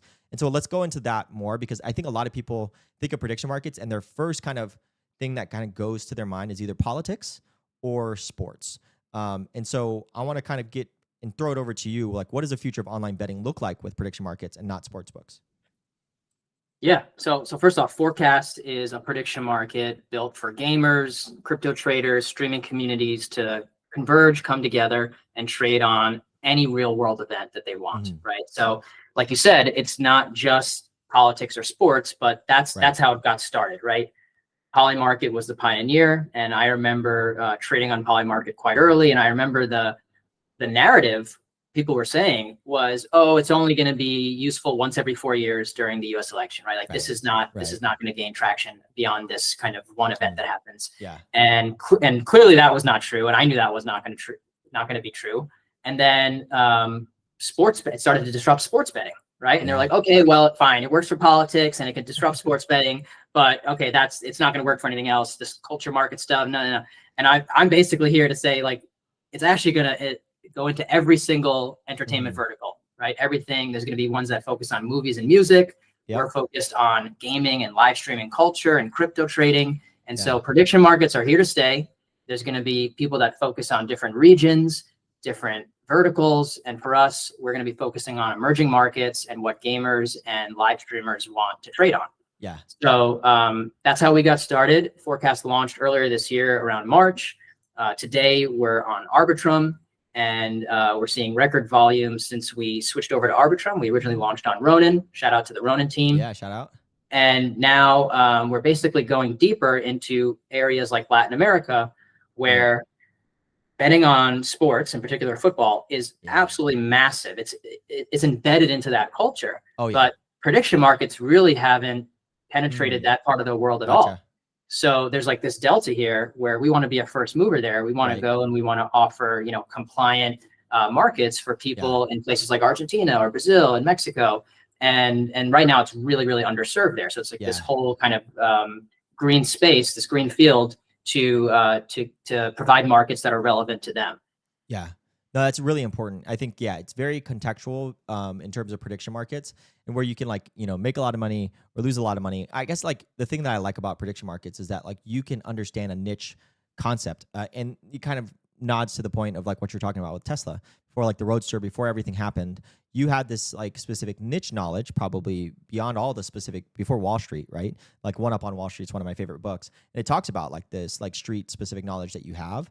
And prediction markets gives that ability to not just companies understanding S1 reports, quarterly reports, but to every single asset of life of like just kind of like, it's just giving it to somebody that you already have this knowledge, like, you can actually make money off of it. You can bet on it. And it's a lot more fun to having industry knowledge on something that you think is going to go one way or the other.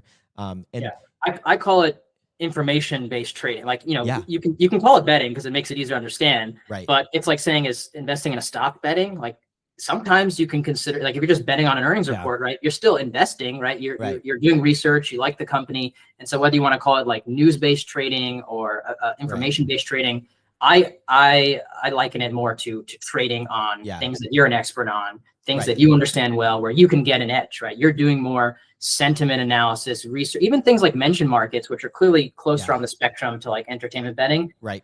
I still see people saying, I'm taking all of Trump's speech and putting it into an LLM, and they're they're gonna analyze 100 speeches, and I'm gonna get information back on how likely he is to say China 6 times. So even that you can have experts that get an edge, right? So there's a huge spectrum between something that's extremely skill-based, where you're like analyzing a stock, and there could be prediction markets on if NVIDIA is going to beat their earnings, if NVIDIA is going to beat their earnings and go up, because sometimes you can beat the earnings and it still goes down. So there's a spectrum, and prediction markets allow you to kind of utilize your edge and your knowledge to make gains, right? And so I think that's what attracts a lot of people. And then when it comes to let's say like traditional online betting apps and sites, right? Like the DraftKings, FanDuel's of the world, you are betting against the house, right? They are the counterparty to every single trade. And so that allows them, they can price discriminate. They can give you different odds. If you're an advantaged player, they can ban you, right? They can like if you walk into, same thing with a casino, right? If you're just so good, they can just ban you and say, sorry, we don't offer our services to you. So with a prediction market, it's a peer-to-peer exchange, right? You're trading against potentially anyone. It can be another retail trader. It can be a hedge fund that there's a lot of hedge funds getting. So there will be people that have, an edge and they're trading with API. So there's definitely people who are going to be experts compared to just a retail trader. But you're not trading against the house, this black book of odds that you just have to accept. And so I think that's one really kind of superior feature when you compare prediction markets to sports bets. I do have a question for you, because one of the things that I guess rubbed me the wrong way that I would like to get your talk on. I actually had a conversation with Sam, but I don't want to bias your opinion because he helped kind of bring me back from the cliff on it. Was like some of the mention market stuff can be very heavily manipulated, right? Like for like the Coinbase specific earnings report was like something that didn't make me feel really good of just like him bringing up the predictions and just saying those specific words. But before I bring up Sam's counter argument, which I felt like was a very strong counter argument. I want to hear your specific thoughts on that specific matter, and even specific running prediction markets. Like, what do you think of like manipulation, and how do you guard against that? And maybe mention markets are very easy to manipulate, but you know what I mean? Like, how do you think about that? About mention markets specifically, or just like kind of like the whole thing with Coinbase and like the I think it was Brian that like I don't know why Brian did that. They're launching a prediction market. It kind of like why would you do that? So but it just seemed very manipulative, right? And it didn't make me feel good. But I'll say what Sam said after that helped me. Like, okay, that's actually a really good counter argument. So a couple things on this. If it's a world leader, right? If it's someone that is not going to be looking into these, mention markets, I think that's where mention markets have sort of the best integrity, the broadest appeal, right? Is Trump going to say something 6 times because it was there? Like, no, he's not. Whereas if it's like a mention market on like a tiny streamer with 10 people in the chat, I think that's where it's like, okay, well, you probably shouldn't offer it. There should be like a line where you don't offer it.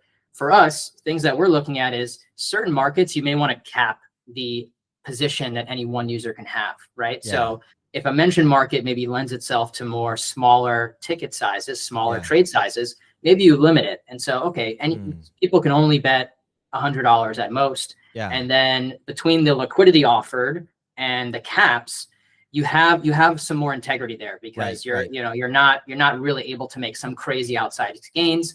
We have a lot of protections in place against multi-accounting. And so we do a lot to prevent multi-accounting, to have potential caps in place. And the thing I want to mention when it comes to like, let's say streamer markets is streamers, their future growth like lives and dies by the trust they have with their audience, right? If you're going to collude or sort of, compromise a market just to get a quick buck, you're going to be giving up future gains, future viewership, right? And so in the sports world, you have the size of their salaries that kind of makes it economically not viable, right? You're getting paid millions of dollars. So why are you going to do something for like Says $5 the grand? NBA guys.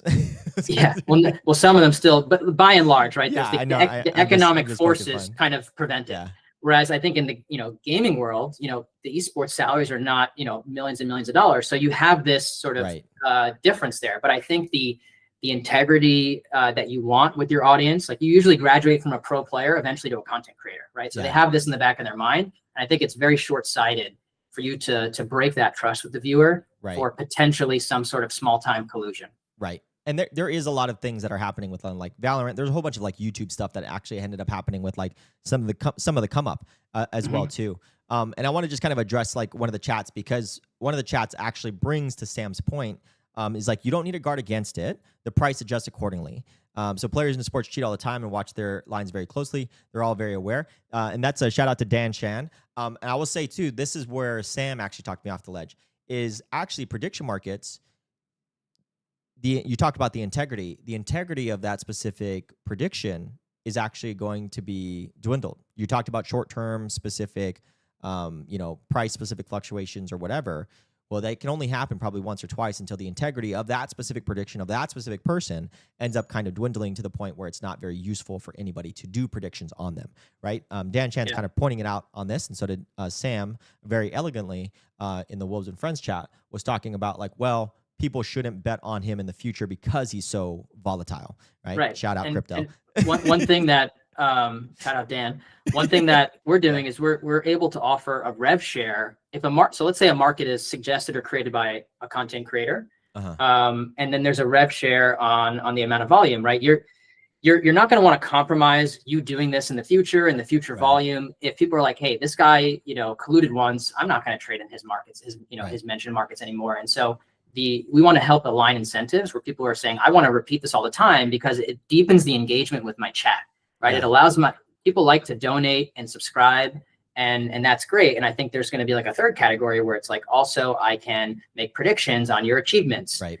And as you move away from mention markets and you look at things like, are you going to break the Twitch, world record, right? Like that's, you're not going to like do that as like a joke to collude, right? Either you can or can't do an incredible athletic achievement as Speed or as Kai to break the world record. So I think it's a spectrum, right? When it's like narrow mention markets with smaller people, you need to put protections in place, cap the size, make sure you're not having multi-counting, make sure you're having transaction monitoring. And then as it moves towards achievements that are much more difficult, that's when there's a lot of potential and opportunity to deepen the viewer engagement. Yeah, no, I love it. I think you answered that very well as well too. And I'm still very like new to prediction markets, but I find them very fascinating. And I do agree with you as well too. Prediction markets, in my opinion, fall more into the information specific niche than it is about like betting per se in the house on it. And so one more thing I wanted to add on the information side is like, let's compare it to meme coins for a second, right? Yeah. Meme coins come and go, right? If you're a creator and you're like, okay, guys, fart coin, you guys got to, get into fart coin. And then a week later or a month later, it just crashes. No one ever talks about it again. And it's like, wait, what happened? You said that was the next big thing, right? So with prediction markets, you don't have that baggage, right? If you're an informed creator, you're giving an informed opinion. Hey, I think this team's going to win. I think this artist is going to be the top of Spotify. I think this person's going to win this election. And you don't have to worry, about whatever some team behind some coin that just makes it this ephemeral kind of thing that just goes away, right? So you can use your knowledge and you can get people trading and excited on things that are not you staking your own reputation on it. Right. I think it's fascinating. Last question, because I know we're already at time, and I want to respect it, is like, your bet on, we mentioned it a lot already, and you mentioned a lot like Speed and Kai, and this is where me and you, the first time I had this conversation, I was with you, I was like talking about like Polymarket Kalshi and kind of like their specific hold on it. But then you brought up this like, well, I'm really into the creator and streamer markets, and that's where I'm at. That's where I live. And you said all the right words in terms of that. So I also want you to kind of explain why the creator and streamer markets are underexplored, but why you also are taking a bet on it.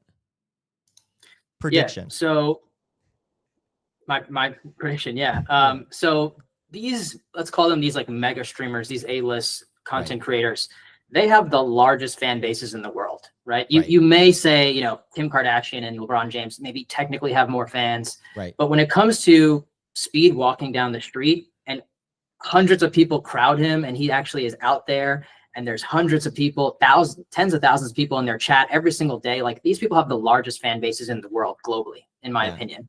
And so there's a huge, just like sports is a massive opportunity, obviously, like I'm not going to say sports is not also big, but this creator economy, right? This new layer of a creator economy is getting the viewers from being passive viewers into active participants, right? Being able to have upsize and monetize their fandom, their expertise on what Speed or Kai or Aiden is going to accomplish. And so for us, we feel that that's underexplored. It's untapped. Yeah. A lot of the other prediction markets, like we mentioned, are focused on politics or US sports. And so for us, we're focused on gaming, live streaming, and emerging markets.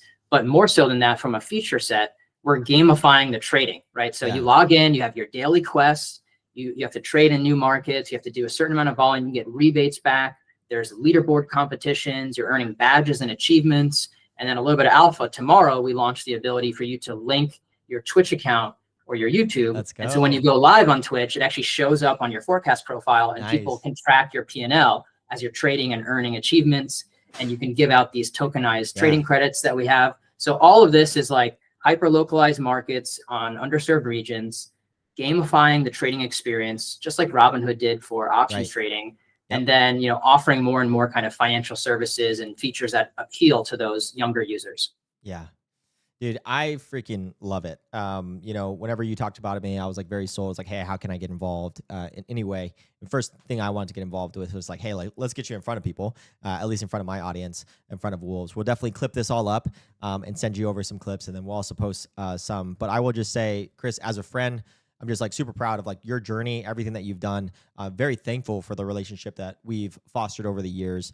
Want this to continue on for years and stuff, no matter what you do. Think you're a brilliant man. And so thank you so much for coming on the show on that. And also last comment here, Dan Chan says, prediction markets need to get creative with AI to make sure markets created are reputable. AI can do that. AI can live analyze those markets before being allowed to create. Very cool comment, Dan Chan. Thank you so much for also one sentence prediction to that. AI trading agents next year. That's going to be a big theme. So you'll trade for yourself, but maybe you'll have an army of agents that trade on certain categories for you. But I just want to say thank you so much for having me. It took too long for us to do this. Let's do it again. We'll do it thank again. you to you and the Wolves. You know, shout out to Icy, shout out to Dub, shout out to everyone that's kind of been early on. And yeah, thanks so much. Let's do it again soon. Yeah, absolutely. We will. All right, man. Well, I have, take care, buddy. And so, guys, we are here with Chris, man, and super, super excited to talk to him about everything that he is doing. Was honestly just fantastic.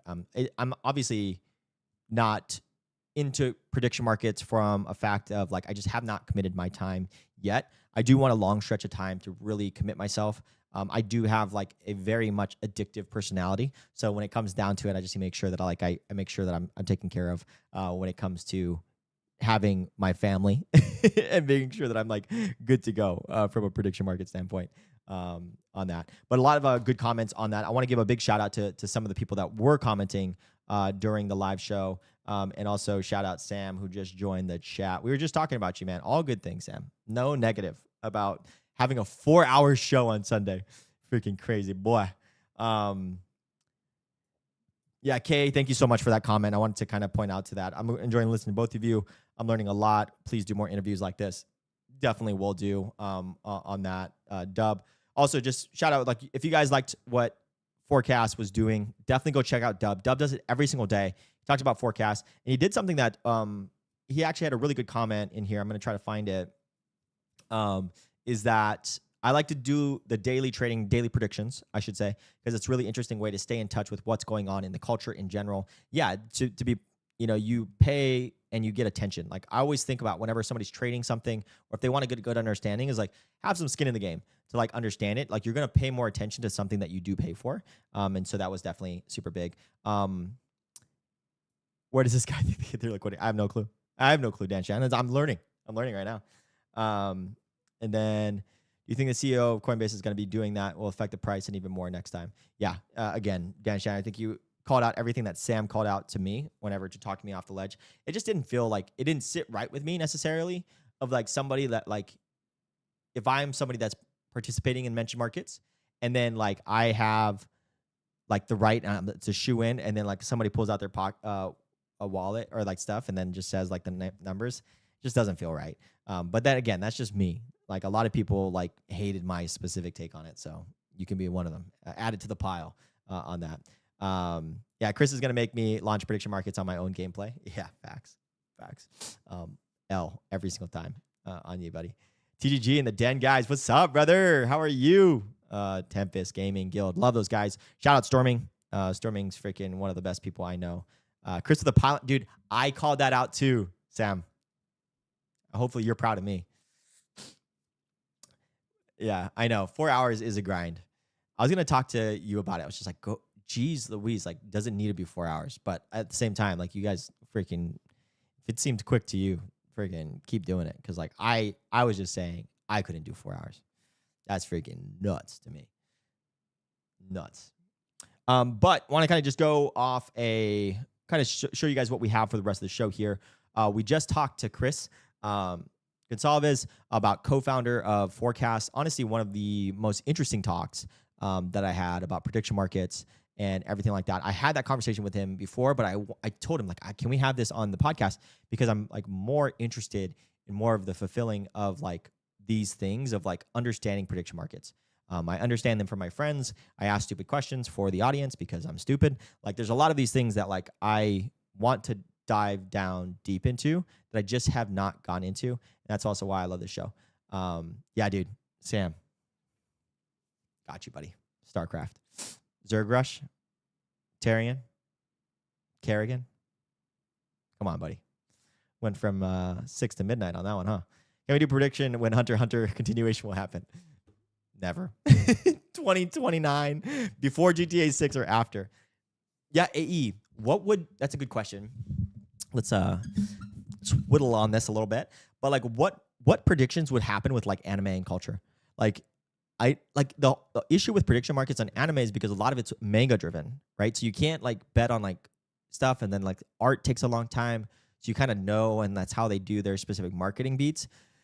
But yeah, I guess you could do like views or whatever on anime, or like what's like the top like 5 ranked specific anime stuff. But dude, no, you caught me. The first round of NFL games is 3.5 hours, so it does feel like we have to do the entire thing. Okay, that makes sense. Oklahoma football, just, we usually kill everybody in like 2.5 hours. So, wait, is Icy's real name Chris too? No, was it? No. Icy's real name. I don't know if I should dox him. It starts with a D. Sup, brother? Vic's in the house. Filch, the boneyard. The boneyard is here, baby. Give me one second. The boneyard. That's the Vic's, brother.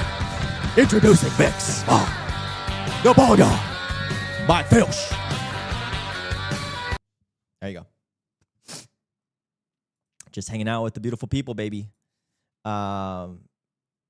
Yeah, dude, in terms of good conversation with Forecast, I was looking at predictions for Brazilian politics. Yeah, man, just got it. Hunter x Hunter should be one of the top 3. I've been waiting long enough for the continuation. Dude, you think Hunter x Hunter should be a top 3 anime? Bro, that's a wild take for a lot of people. I'm with you, AE. Like, I'm definitely, like, I'll fight with you on that specific argument. But dang, dude, I don't know if Hunter x Hunter is a top 3. I think I like it. I think, like, the Ant arc was just too long, in my opinion. I started the Ant arc, and I thought I was, like, in for, like, a 20-episode series. Freaking 70 episodes in. Didn't sleep for, like, literally 48 hours. I couldn't get enough. But it was way too long. Some fillers and stuff like that, character development that I don't think was needed. But not a lot of fanfare either, Filch, that was amazing. I love you, dude. Yeah, it's funny how we know everyone's real like nicknames. Boneyard Brothers, holy. Dub, are you giving me crap for what I just did for the bad to the bone? Because you shouldn't be. That's called entertainment. Dub, you should try it sometime. Emotional damage. Got him. Also, until you get a soundboard, you shouldn't talk to me. Emotional damage. All right. Unique power system. Yes, the Nen abilities for Hunter x Hunter. I would say that's a top 3 specific magic specific system. What other magic systems are freaking goated? Dude, Naruto's like whole magic system is dope. But I would say the NAN, I think it just made the most sense. You know what I mean? So,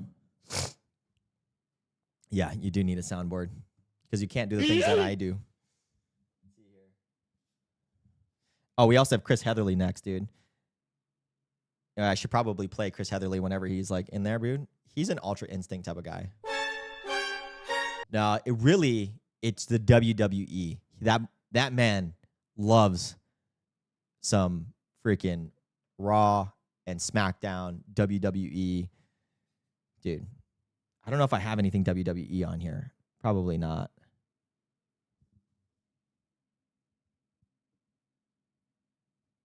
No, I don't think I have it. Stop. No, sorry. Sorry, guys. You do need a soundboard. Icy is coming on a little bit later, giving him his specific fanfare. Icy is going to help me out with ending this show on this side of things. But yeah, Chris Heatherly is next. I am so excited about Chris Heatherly. You know, some lore behind Chris Heatherly is that he was supposed to be on episode 1. He was not. He was not, because he was like, actually, Peyton, I actually don't like that, man. I am going to go somewhere else. I need to do a family trip. You know? Nan is a complex, but the most progression story-wise. Dude, I have to agree. I'm not saying that like your argument isn't valid, AE, for Hunter x Hunter being a top 3. But I think I don't have enough knowledge of like other specific animes to put it up that level. Is it a top 3 for me personally? I haven't watched One Piece, so I can't do any rankings until I watch One Piece. Like, there's too many people that have said that One Piece is a masterpiece for me to be a person in which that should justify or not justify that One Piece should be in a top 3. I also like Blue Lock, right? And then there's a volleyball one too that I watch pretty much all the way through because I'm a big volleyball guy. Yeah. Dude, Chris is really fun to talk to. He's an open book. We're going to talk about all kinds of stuff, man. Yeah, we're going to talk about his specific Disney, NBC, Universal specific stuff, how he worked for bureaucratic companies like those, but still remain innovative. Yeah, he's awesome, man. And also just like a solid dude. Like, there's somebody that like has the resume in which that he has, and then to treat people the way he treats people is one of the most things. Like, it's a character that you can't really teach, and it's genuine as well too. So that's the whole thing about being genuine, is that like he's probably one of the most genuine people. Like, what he's saying is truth, at least to him, right? It might not be like factual, but it is a very truth to him, and I always very much appreciate that. It always comes off as very funny, but also like very caring and very truthful, and it seems like he just has a lot of integrity, and I always want to keep people like that close to me. So yeah, hopefully he shows up, because that would be awkward if he doesn't show up, and then, you know, I have to talk wax poetic until Icy comes on.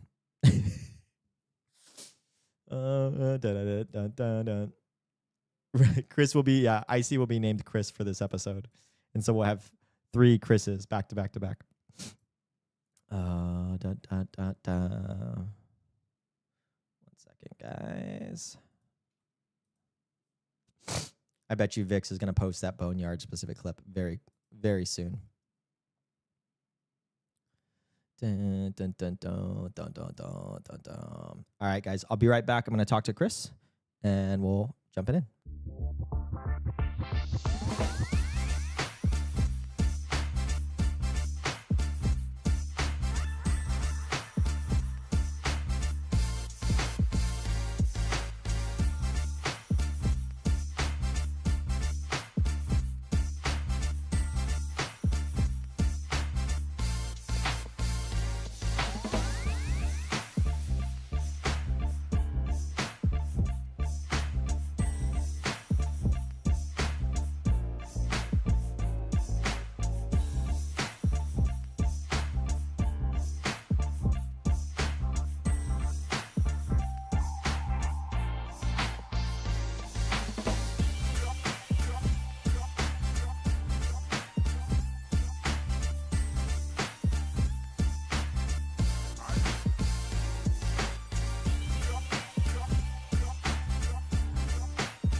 All right. Welcome, everybody, to the second guest. And he is definitely, if people would say second is the best, Chris Heatherly, man. Freaking love this man so much. He has been somebody that's been a friend, but also a mentor, as well as just a whole bunch of I was talking about like your integrity and also just how well you portray yourself in a lot of ways that just seems very honest. And so anyways, I have an intro for you, and then we can kind of go over the questions that I sent to you a little bit earlier. But without further ado, let's get this thing started. Chris Heatherly is one of the rare builders who has meaningfully shaped both the legacy of interactive entertainment and its emerging future. As a former executive at Disney and NBC Universal, he helped bring iconic projects like Disney Infinite and Club Penguin to life, experiences that defined an era of gaming and digital fandom. In Web3, Chris brought the same creative and operational muscle to the Mystery Society social deduction game with the blockchain elements and AAA ambition. Even after the project was impacted by investor misalignment and unstable token-first financing, he's become a leading voice of why Web3 gaming hasn't met its potential and what needs to change. His perspective blends decades of enterprise experience with brutal honesty insight into where the space must evolve. I freaking love you, Chris. Welcome to the show, brother. How are you? Oh, hello. Let's go. Did you notice I was doing this like? Yes, I was. I was looking over to the screen. I was like, man, that's a man that should be on a freaking rock somewhere, etched in stone. Oh, hello. Oh, hello. Oh, hello, right. Chris Heatherly. Let's Dude, do this. On your Clemente arc, brother. Are you gonna dance for us tonight? I don't know. We'll see. Stay tuned. Nice young. Stay tuned. There's some Irish coffee in there. So do you want middle-aged man dancing? Because I'm not sure it's as good as you think. Whatever gets the views, Chris, we'll do it. We'll do it. All right, man. I want to start off with kind of this interview about talking about your history and your come up. One of the most impressive resumes I've ever read on this show. Former senior executive at Disney Interactive, leading products that combine storytelling, gaming, and commerce. You have NBC Universal. You've worked with many IPs, many brands, Club Penguin being one of the most iconic. You own more than 45 patents related to combining physical toys with digital experiences. You were phygital before it was freaking cool. Like, what did you see back then? I invented it. I invented fucking phygital, dude. Yeah, you did. That should be in your bio. Like, what did you see back then that like a lot of people didn't see? And also like probably where you think it hasn't met their potential yet, or even like maybe are we just at the beginning, Chris? Talk to me. Yeah, so I started off working. So I started off in working at computer companies. I worked at Apple as an intern. Then I worked at a company called Power Computing that was a Mac clone maker. And that's how I got into Web 1, right? So I started doing all kinds of stuff in Web 1. That's how I got into design. I went to this design company that was pretty famous called Frog Design. And the founder was this crazy German guy who designed the Sony Trinitron television, the Walkman, and then he went to work with Steve Jobs, and he did all the Mac stuff from 82 to 86. He was really close with Steve, and I did the Next Cube as well. So I'd been a huge Apple nerd and huge like fan of you know, really had grown up in that kind of like Steve Jobs club, right? And so I went to work at Frog and first in digital, and then wound up becoming head of strategy, and I'm headed somewhere with this, and was doing all of these like very kind of futuristic design projects, right? That was a lot of what we did was like innovation and like forward-looking technology stuff. And I started their strategy discipline and was head of strategy. My last client there was Disney, and they wanted to create this consumer electronics brand for kids that was kind of like Apple for kids. So that's how I got to Disney.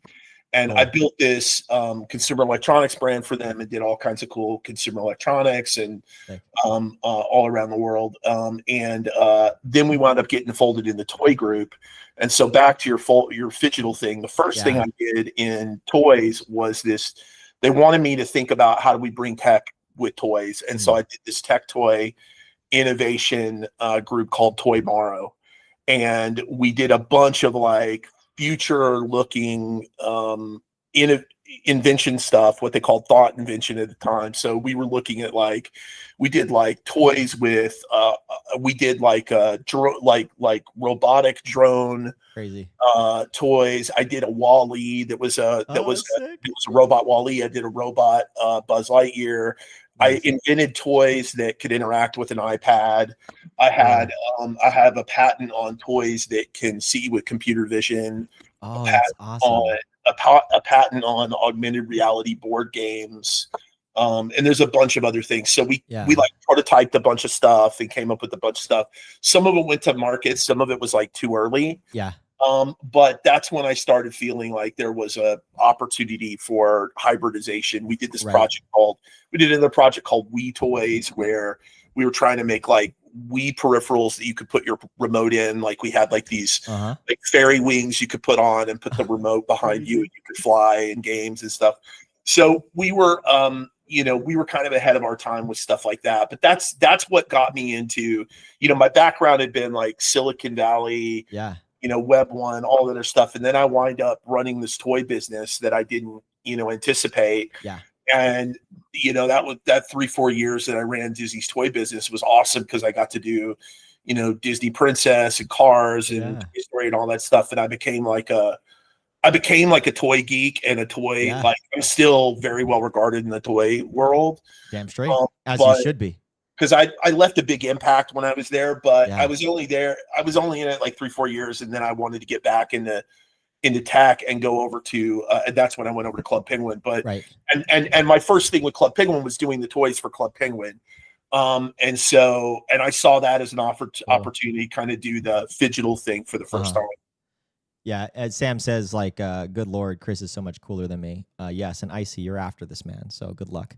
And so, in terms of that, man, like, you also went into Club Penguin. What did you see about Club Penguin? Also, was it like you did the toys for Club Penguin, and then you saw probably the digital specific space in which that they're starting to operate in? Was that something that was attracted, or is it just because you were very much an executor on the toys? You're like, hey, you should come over here to the digital side, or like, how did that specific develop? No, when we first bought Club Penguin, I was one of the first people to go up to Kelowna, and I just fell in love with with the co-founders and with the culture and everything, because it was that startup tech culture that I had kind of grown up around and idolizing, and it helped that the co-founder was like another like Steve Jobs, like wannabe. And so, and we just really hit it off and we're simpatico. And he was in this big company of suits and Hollywood people who didn't understand anything tech at all. Yeah. And so, I was one of his biggest advocates on the Disney side. And he made a bunch of money and eventually wanted to step away. Yeah. And they wanted someone they could trust to hand it over to. And so I went over there to be his like number 2, and then very cool. wound up taking over Club Penguin. But I mean, Club Penguin was the best thing about it was real, right? Everything about it, like everything that people think from the impression of what it was that behind the scenes too. Like the team was super special and like a bunch of nice Canadians who were just like, Kelowna, where like knock, like not angry Canadians, like, but I love knock, but no, it was a bunch of like super nice Canadians in this like beautiful little town that kind of the world forgot that it was a very arts and crafts town, and so they just had all these people who were like just I love that really skilled artists and just doing all these creative things. They own their own IP, so they didn't have anyone at Disney really telling them what to do. They could kind of do whatever they wanted. And they were very hyper focused on the kids. Like Lane just beat it into us every day. Like, it's not about you, it's about the kids. And so I love that. We just did a lot of listing and a lot of collaborative stuff with the community. And a lot of the best stuff that we did in Club Penguin were really ideas that came from the community that we wound up doing. Yeah. And it was just a really special, we gave away, upwards of $1 million every year to charity through coins awesome. So it was just all every wall was like decorated with like fan art and stuff. We would have kids come through, like make a wish and do like tours all the time. So it was a very like, it was what you want it to be, and so it was a really special, like Camelot type period in my life. Right. Okay, so I had some other questions, but I want to kind of divert a little bit because it seems like you've had the luxury of working under some amazing people. What are some of like the biggest traits in which that you have felt from like an innovator perspective, but also just seems like that person was like a really good person as well too, right? And I think a lot of people in this world will look at that and be like, I cannot get ahead if I do things right, like Club Penguin did, right? Like you said, the Camelot period of like, if you look at Club Penguin, you look past it, it is actually the same specific type of people, and it started from the top. So if you can kind of like help me in learning and understanding from these people, what were some of the main traits in which that the people that you worked under had that made it special? I think, if I look at like Lane, who was, the founder of Club Penguin, or John Lasseter, who I spent a lot of time with, or, Hartmut, who was, the kind of creative design genius at Frog, or, any of the people that I've worked with like that. And I've worked with a lot of them. I think the main thing is that they had a very strong creative vision, and they did not listen to people. They didn't let other people tell them what they couldn't do, right? Like they had a lot of not kind of like fake bravado, but it was like internal conviction about what they were doing and what their North Star was, and very uncompromising about it. And often, I think part of the thing is like, and the thing that I've tried to work on is like, no one really successful is an agreeable person. They're all disagreeable people. And I'm not, I would say I'm, kind of a contrarian, but I'm a nicer guy, I would say, than a lot of those people, right? Yeah. And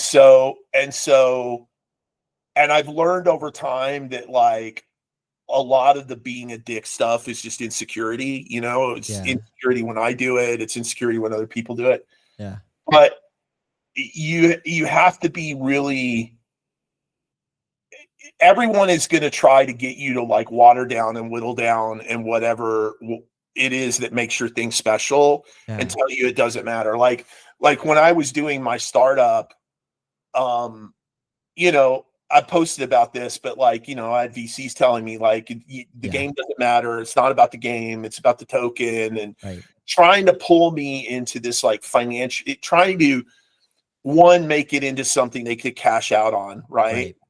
And two, trying to, like, because they lack vision, right? Mm-hmm. They're trying to tell me what to do from their perspective of no vision. Right.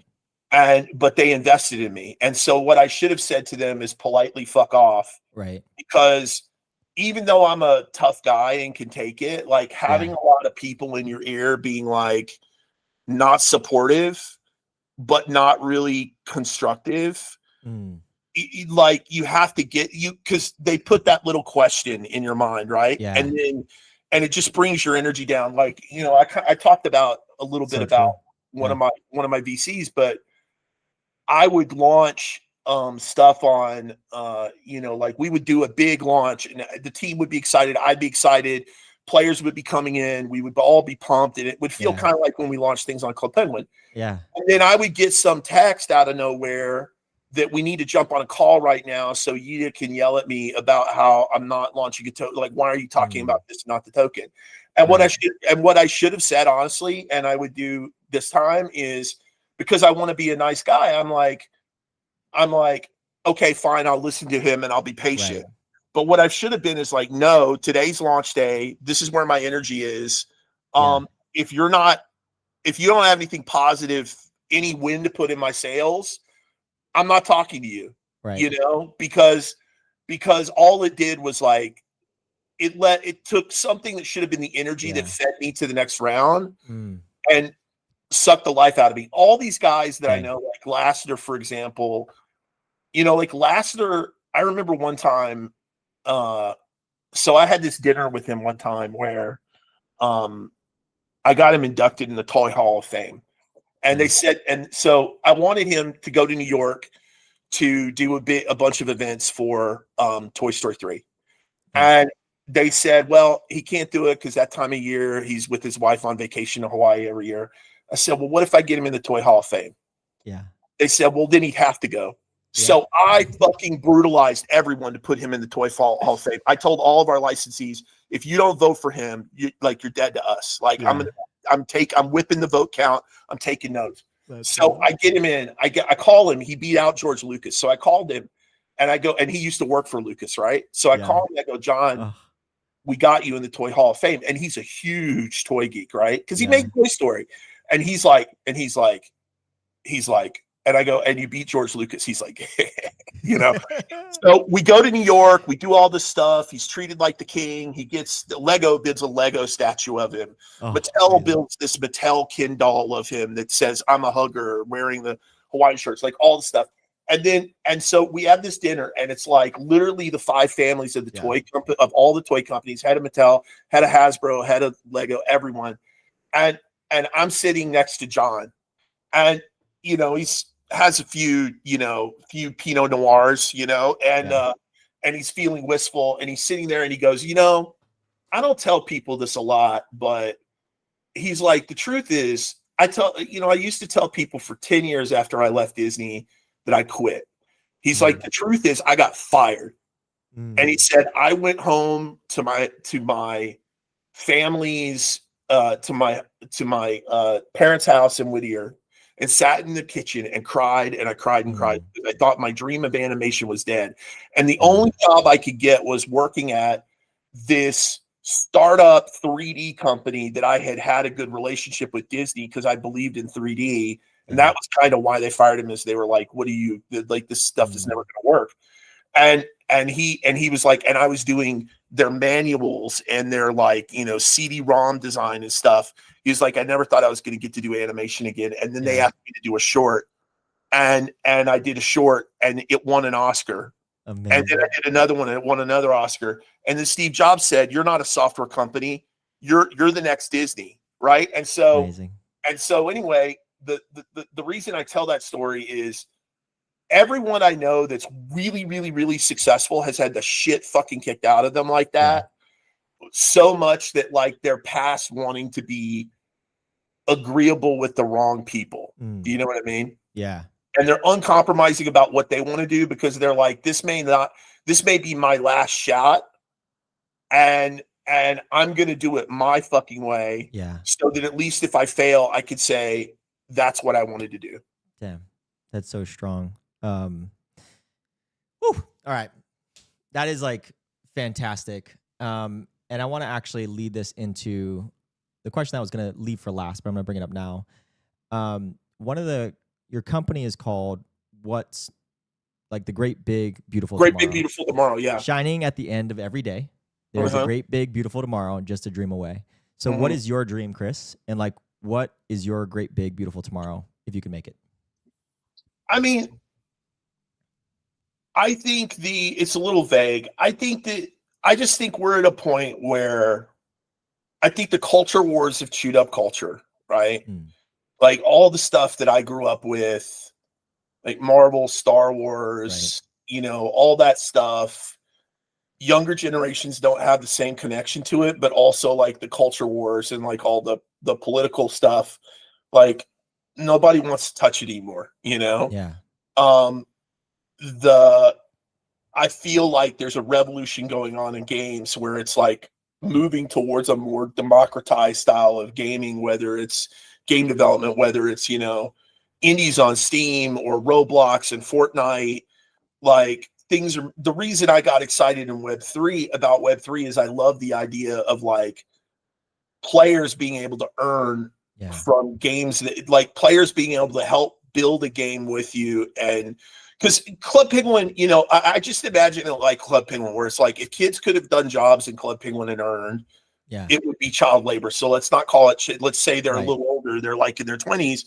If they could do jobs and help, because all the stuff, like, our success in Club Penguin was very community, you know? Right. And so my thing is, like, if you can share revenue with your audience and they can do that kind of stuff out of passion, but get remunerated for it, like then you could build something where, like, all the middlemen and shitheads, you know, I spent a long time in Hollywood with a bunch of suits with no vision who will take no risk. And they make massive amounts of money just fucking shitting on people's dreams, right? And like what I would love to do is be able to build with the community and not have to deal with those clowns. But somehow the clowns always have the money. I haven't figured that out. But my you know, my thing is like I just feel like we're at a very pivotal time in entertainment where the old stuff doesn't work. There needs to be new stuff. Those of us who get it and who are, you know, thoroughly Gen Z like myself, you know, like you can tell. But who understand, you know, like where things are going. Need to build something new, right? And so I'm working on a few new things I can't talk about, but for sure, that are in that direction where it's like I'm working on a thing with a startup that you know, if everything works out, you know, I'll go full time there, and it's like it's hard to even describe what we're doing because it's like it's never been done before. So that's the only kind of shit I really want to do. Like I don't want to make any more. Like I love making mobile games and stuff, but like I don't need to make another match 3 game for the rest of my life. You know what I mean? Like I feel like I would love to. But I guess if I had, and what I kind of wanted to do with Mystery Society was build that community type thing. Like I'd love to get back to the kind of relationship I had with the audience during Club Penguin, because there's just nothing better. Can you elaborate on that though, Chris? Like I think, you know, people say community, and community has kind of just been washed down in terms of a lot of things. What are the elements of community in which that you loved about Club Penguin and what you wanted to garner for Mystery Society? Well, I think that you want people to feel like it's their home and they have a stake in it, right? And there's a lot of little things we did with Penguin. You know, one was, I mean, the original idea for Penguin was, you know, mini clip, which was big at the time, but with a world, right? But it turned out having a world, all of a sudden, like, I'm not just a game player, but I live there. You know, I have an igloo that I can decorate. My friends are there. You know, there's a story and a lore to all of it, and I can have my own. We had this girl who kind of catalyzed for us what Club Penguin was about, which is there's this like, she had like big glasses, she's kind of nerdy looking girl. And we did a bunch of like interviews with kids and stuff. And she said, "At school, I'm not the most popularist one, but on Club Penguin, I can be whoever I want to be, and whoever I want to be is cool." And even as I say that now, I tear up. I start to tear up a little bit because, you know, one of Lane's big insights with Club Penguin was he was like, Club Penguin is not cool. It's the opposite of cool. Like it's a place where you're cool for being you, not for being like the richest or the prettiest or the whatever.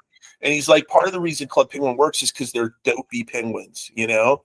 And so I want to create something where people have that sense of like belonging, that sense of, you know, creative expression, where their friend, that sense of their, you know, where their friends are. You know, I think what's broken, and I feel like, by the way, I mean, we all like talk negative about Web3 and there's a lot to criticize, but like the only reason I keep showing up for this shit is because I like you guys. I like, you know, you're my online friends, you know, and it's like, oh, what are you guys doing today? What's Clemente and the, you know, and Nick up to today? Like, you know, like I laugh constantly with you guys. You know what I mean? Same. That's real community. Like those of us that are left and doing this, I know like you guys make money and stuff like that, but like those of us who are doing this still, it's not like rational. Like we could all be making more money doing something else. Very true. Doing it because we love it. And to me, it's like if we could get rid of all the other fucking bullshit and just build around that, we would have something truly special, you know? And I think that, but instead of trying to like merchandise that, and instead of trying to like fake that with bots and all the other fucking bullshit that people do, like the real thing, if we could just build off the foundation of the nuclear, like we do have something special here that's bigger than just like the money, you know, like most of us are losing money all the time and we're fucking bonding over that, you know? So like, So like, that's the thing that I think you see a little glimmer of it in Pudgy and Abstract, but it hasn't quite clicked yet. Like you see little glimmers of it, but it's like, that's what I think I want to do, is help build and be part of something like that. And I know what it looks like and how to do it. I think the biggest problem has been that the space is so volatile that no one will invest in anything longer than 5 minutes. Right. It takes time to build, you know? Yeah, absolutely, man. I think that's something that resonates with me very strongly. And it's like that time of like holding and commitment has gotten shorter and shorter every single like month it's been passed, you know? And it's been something that like, it can't be like sustainable. So like in terms of that nucleus, and we can end it on this one, because I feel like this is where I want to kind of like really try to pinpoint, like, what is that nucleus that, in your opinion, makes this place special? So like the Clemente dancing or doing all these things, those are like byproducts of what I guess is the nucleus. But like, if you could describe it in a few terms, like what is that nucleus that is so special that we have? I think it's the human. Look, it's the human stuff, right? It's. I think there's a real aspect to this space that started around bored people at home, trapped inside in COVID. They're lonely. They're miserable. They're looking for friends. They're looking to laugh at the situation. Yeah. A very like, you know, woke PC culture where you couldn't say anything. So people were looking for a place where they could, where they weren't constantly being fucking policed and micromanaged. True. You know, and they were just, you know, and then also the art side of it, which, you know, has kind of gone away, except for people like Bold or whatever. But, you know, there was a new aesthetic and that's what drew me in, was like, this is a fresh voice. Like, I'm not seeing this in film and television, everything else, as like a hyper, as both a creator and as someone who's worked on all those big brands and all that, like all that stuff. Right. I'm like, this isn't coming out of Hollywood. This is fresh. This is new, you know? Yeah. I'm kind of like Rick Rubin in that way, where, I mean, not to compare myself to the great, but it's like, he looks like a fucking hobo. Right. But like, I'm not the supermodel guy, but I actually have pretty good taste. Yeah. So, you know, and I was like, oh, that's a main line of something, you know? Yeah. I think like, I compare it to, with Penguin, Lane used to say, you know what Club Penguin is he's like, when your parents bring home because he used to get on us for like making too much, of the game, like making it too much of a game and not enough of a like UGC activity. So he was like, what can I like think less about what we're building and think more about what the audience can build with what we're making. So he was like, what Club Penguin should be is like a cardboard box that you get that your parents pick up at the grocery store, and they bring it home, and like you give the kids markers and glue and glitter and all that shit. And it can be a spaceship. It can be a fort. It can be, you know, it could be a castle. It could be anything you want it. And that to me is kind of the magic trick. One thing I learned about in toys, and it relates to what I just said, is that like the best toy inventors, it wasn't always that like, it was always a magic trick, right? It was trying to take plastic and like simple shit and make it more than it actually was, right? As a mechanism or a whatever. And that's what the cardboard box is, which is like, it's just a fucking cardboard box, but it's not, because in your mind, it's a castle, and there's a dragon there, and you know there's an army out front. We had like the kid imagines all that stuff, and you know, so it means so much more to me than a piece of cardboard. And I think that is the thing about that I would analogize to crypto, which is like the stuff that you'll remember in 10 years is the human stuff. It's not, you know, like if you make generational wealth, of course you'll remember that. Yeah.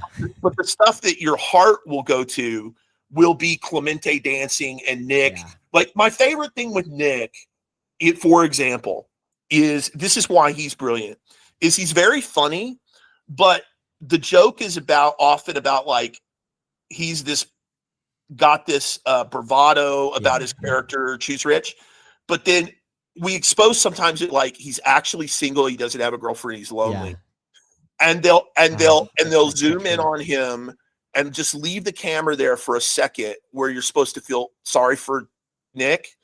And I'm like, see, that's what takes it from being like a good gag to art. Yeah. And it's those human moments where it's like, no, this isn't just another piece of shit. Yeah. You know, like not to shit on somebody, but like I have a love-hate relationship with Mika's content, for example, because I think it's so fucking nihilistic, that it makes me want to, it's just gross sometimes, but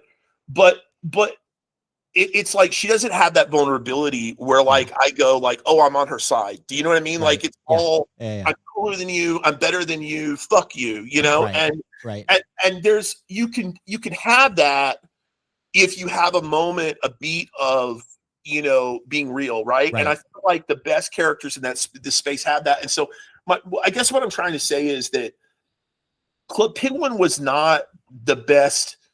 Was not what you remember it as because it was the best game. It was never the best game. In fact, it was kind of a shitty game a lot of the time. Right. What made it special were the people in it and what they did with the limited things that we gave them.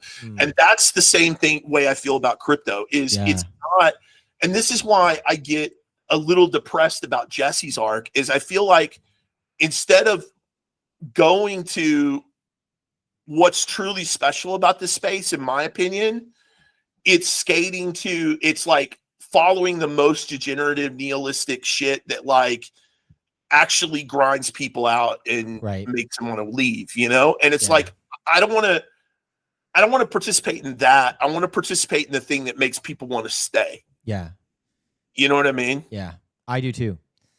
That's like it's really refreshing to also talk to you about this because I think that's a lot of what Wolves aims to do, is to be here and to have people that come around and stick around for a long time because it also resonates with me. I want to respect your time. How much time do you have? I'm good. Okay, I'm good. We're like 10 more minutes, but like one thing that resonated with me was like the cardboard box. Like we have a whole bunch of Amazon boxes, right? Because holiday season, and my kids just watched Toy Story, and we printed out some stuff. It was like some paper, and they had a cardboard box, and they were doing a lot of the opening scenes, but then they start going off and going crazy. I always ask these questions to parents. I actually have 2 more questions for you. One of them is very selfish oriented. It's Wolves. We'll do that one a little bit later. But then the other one is mostly about parenting. You have 3 kids. 3 kids. And then also one of them helped you like code with Mystery Society, which is really cool, like kind of like passing on the baton.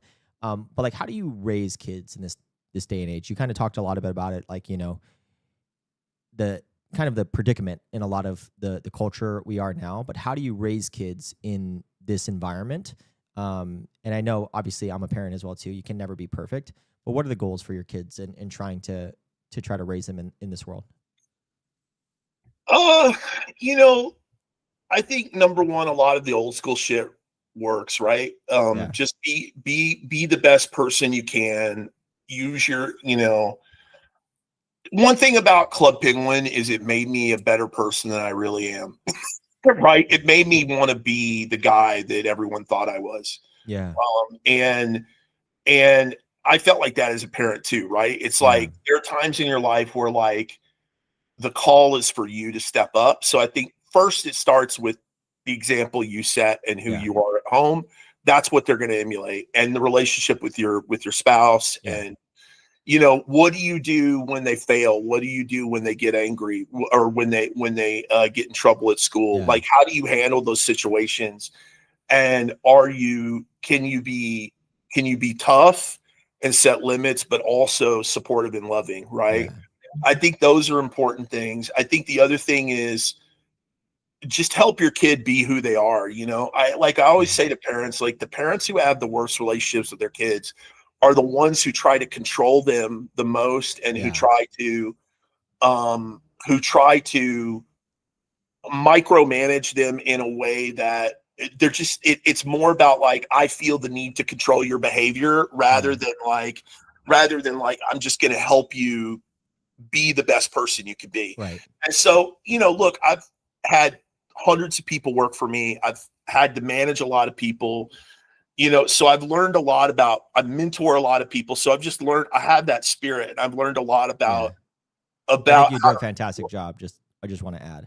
Thank you. I try, but the thing is, like, I just think you have to be like that with your kids, right? I think it also helped that because my kids were Club Penguin age when I was doing Club Penguin,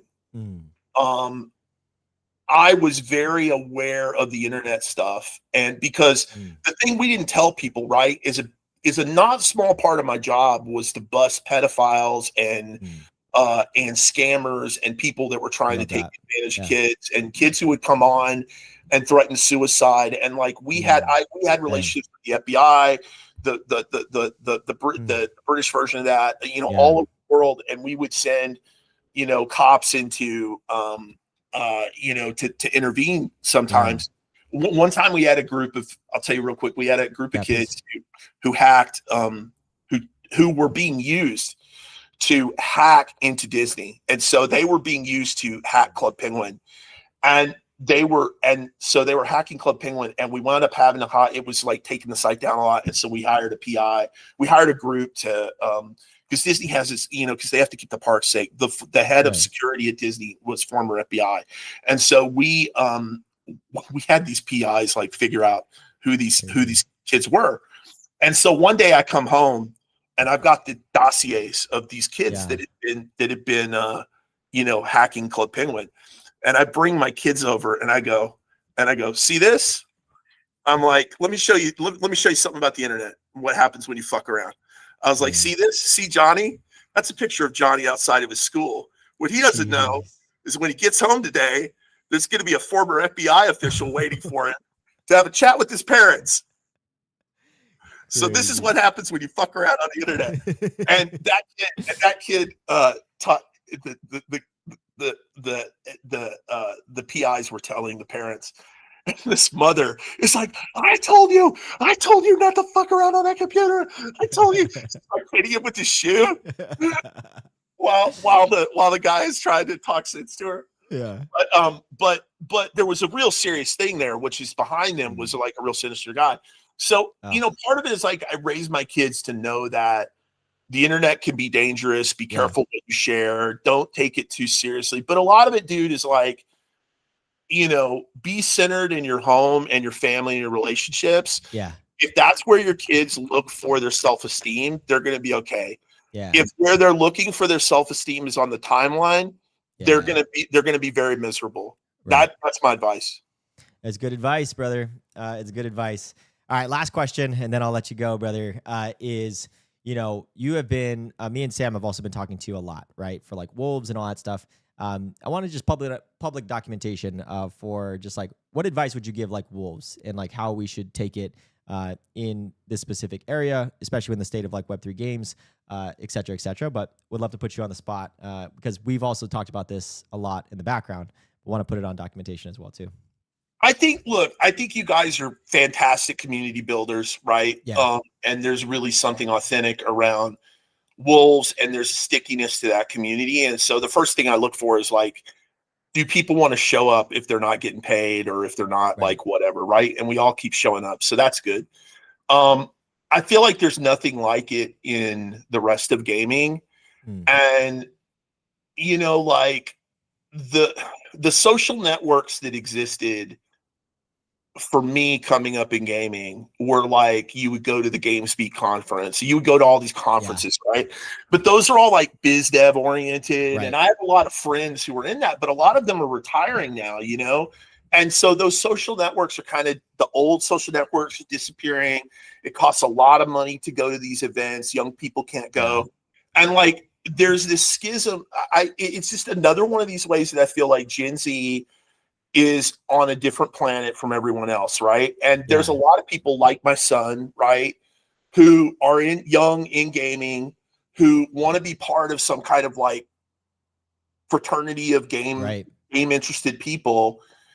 and there's a thing like wolves, and there isn't a thing like wolves for them, right?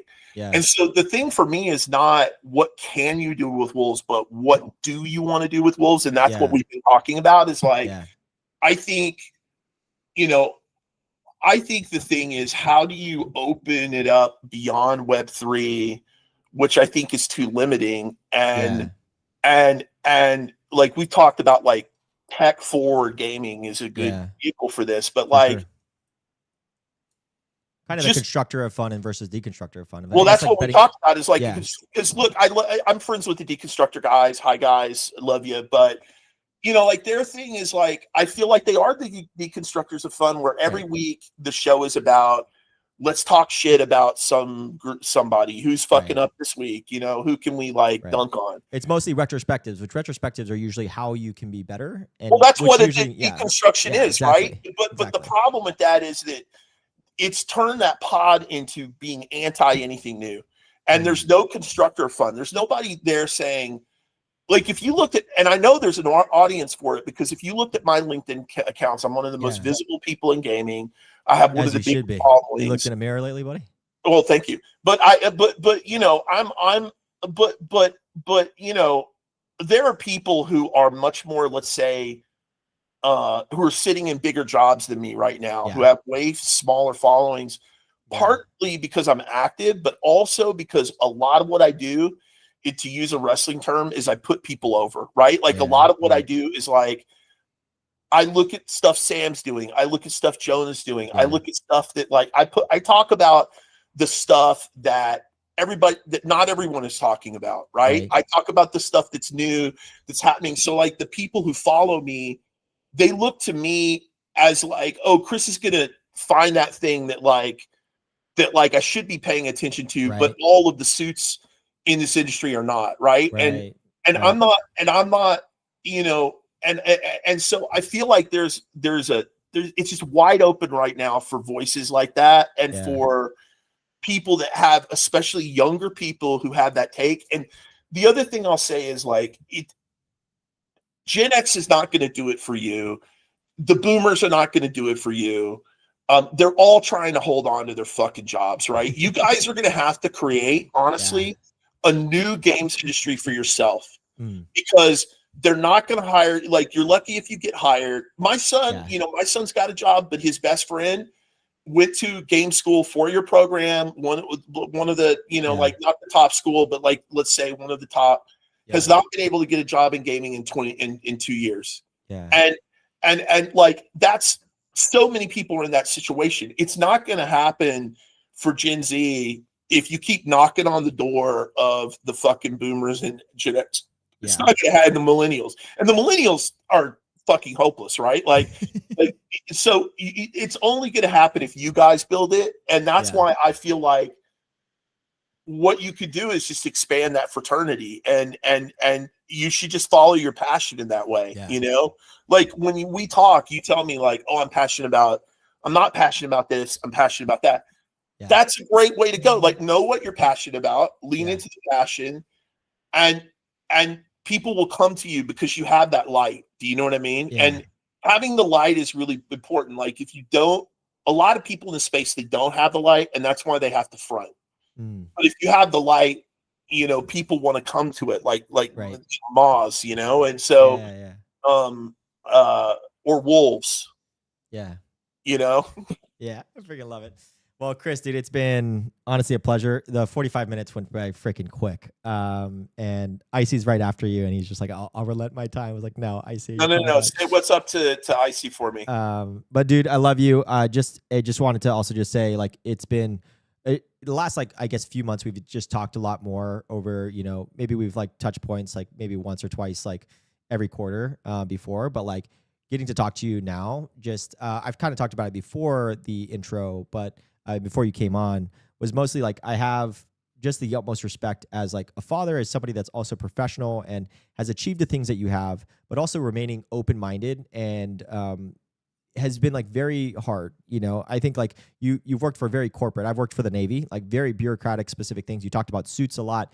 The Navy is also like a lot of suits, like a lot of generals, a lot of captains. And there's like a lot of hard work to keep your specific hunger to do startups, to be creative, it's easy to just kind of stay in line and just kind of collect that paycheck. And I just wanted to say, like, really respect the journey in which that you have as a father, going in, teaching your kids, your 3 kids, how to do all that stuff, your Club Penguin journey. I just love hearing you talk about it. I probably could have like a 2-hour podcast about the Club Penguin journey because it is just so fascinating. Also, the way you light up. And I really want whatever you do to give you that fulfillment again, because it is just an honor talking to you about something like you had at Club Penguin, and also just Mystery Society, everything that you did there. Unfortunately, sometimes just the ecosystem and stuff that you are is just wrong timing. You know what, dude? It is what it is. I'm proud of what I did, and I left it all on the field, and that's all you can do. You know. But thank you so much for coming on, man. I really do appreciate it. Thanks, man. Hey, thanks for the kind words. I love you too. And, we'll see you soon. So take care. Thanks guys for listening. All right. Thanks, Chris. I'll see you later. Bye. All right, guys. That is Chris. Dude, what? Dude, fire. Dude, this show is awesome, man. Really, really love it. Going into it, I'll read out some chats here from stuff like, it started actually very high. Soundboards. Yeah, Sam saying Chris, dude is certified rare. Yeah, definitely. PSA 10 on that one. Yeah, when you're old and OG, whenever you start saying Web 1, completely just skip Web 2. Yeah, I said this one on stream, Sam, but good Lord, Chris is so much more cooler than me. He's cooler than all of us, rather, combined. But also older than all of us combined in terms of that. And then Kay, you had a really good comment. I was trying to find a way to weave it in, but like you said, introducing Chris, he's giving off a very intimidating aura, but when he started talking, the humor, intelligence are like a chef's kiss. And I think like the thing that he kind of talked about with like being a father, and this is like a very hard balance, just me as a father of 4 as well. It's very hard to be stern but loving and caring, and where that line is, where they can joke with you and be honestly to have that very intimate relationship with you, that they will tell the truth and they will come and call you, the first person that will call you, and be honest even if they do mess up. But you can easily erase that if you're too stern and too much like of a rule stuff. So I agreed with Chris and the way that he talked about fatherhood. Very much aligned with how I approach it as well too. So I really loved that. It was also validation as well, right? Yeah, no one's successful as an agreeable person. There was just a lot of questions. You also said it here too, Sam. It's like clip it. Yeah, that whole specific story about Club Penguin, and then also the leadership and the specific traits of an individual in which that has had success was just a great story. And so clip it. Yeah, he's making money in the room with us right now. Got him. Icy. Philish, man, could have listened to these guys talk all day, dude. I was talking to Sam about this, that you were just one of the stars at Manila. Your creator arc is going to continue, arc raiders, in terms of that. Rick Rubin of Web3 Gaming, I loved that quote. And then, yeah, you're coming on, buddy. Yeah, show the world to your kids while you're by their side, and they'll succeed. Absolutely, Kay. Yeah, on all the decks, just remove Web3, and it feels like we got a good swing. Yeah. Yeah, it was so damn good. He's just R5ing in his intro. Yep. Anyways, man, really do appreciate that, man. I don't think it does it justice of how much time and effort he gives to people. I just hit him up and was like, hey, can I have a quick call with you? And that call ended up being like an hour and a half. And there's just not a lot of people that would do that. Guys, I'm going to look at chat for a second while I eat turkey and stuffing because I need fuel. And it's the first time I'm at home now. As you can see, you see all my certificates that should have been hung 4 weeks ago. And then also all the Christmas decorations. So could probably eat off screen, but I'm not.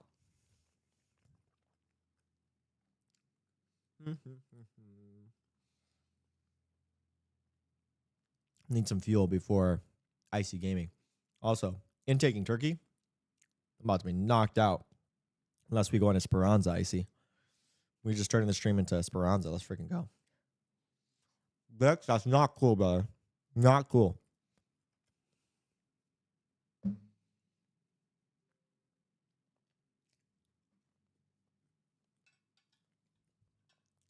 Dub, one more week, and then we're going on to Expedition, brother.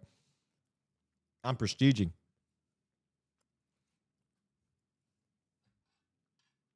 Team Prestige. Boneyard needs to stop clipping me with my mouth open.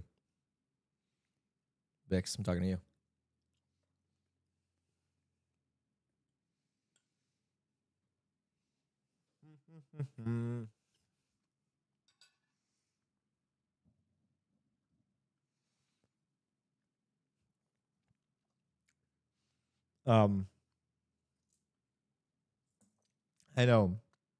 I know, Dub.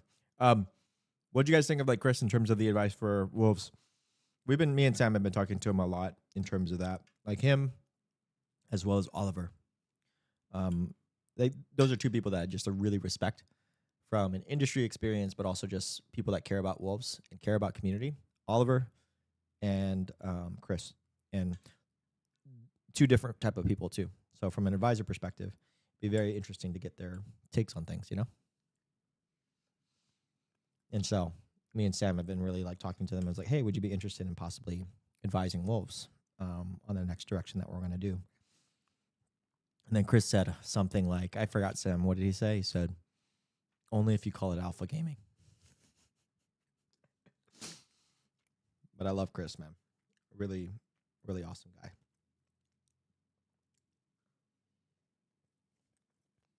Yeah, W, I've been saying that. Shout out.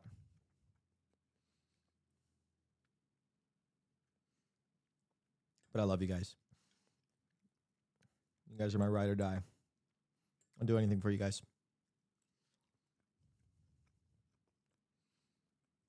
Yeah. Phil, I don't think you've been caught up on everything that we've been talking about recently. But like we're even trying to change the handle for this YouTube channel for like Web3 Gaming to something else, like more like Wolves Gaming. By the way, there's so many handles that are not available for Wolves Gaming. Like Wolves Gaming TV, Wolves Gaming Media TV, Wolves Gaming TVV, all taken. What the frick? That's crazy work. So if anybody has a name that's not taken, shill it to me, baby. Gaming Daily was taken. Weird. Foreshadowing.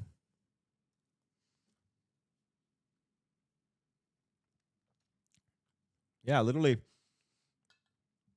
Dub, you're so right. Like with gaming and all that stuff, predictions, honestly, thousands. Like, can we like give a shout out to thousands? Because like that's also some stuff that they're doing. I don't know. That's what I think. Shout out Forecast and all the streamer and content stuff.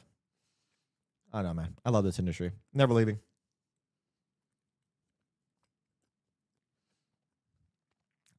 Best example is Phil's in the chat right now.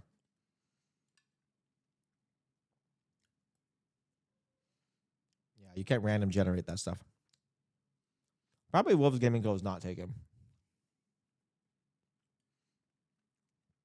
It's just a mouthful. You know what's not taken? Only Unks. Only Unks is not taken. All right, that's enough of that. That's enough. Yeah, facts. Thank you, Cypherpunk. Cypherpunk. Are you a bot? If anything, you're adding to my liquidity of viewership of 7 people. So appreciate you.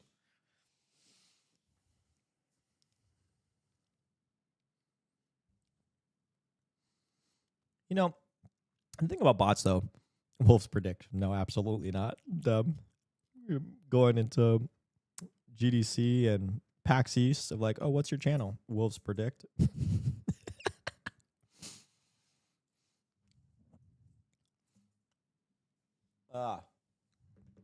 But I see. If you want to go, let's go, baby. Ready to go right now.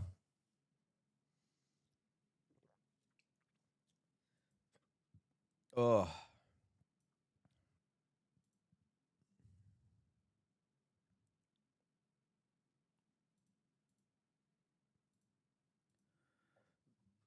Oh, Dub, I think I have a meeting with you tomorrow, right?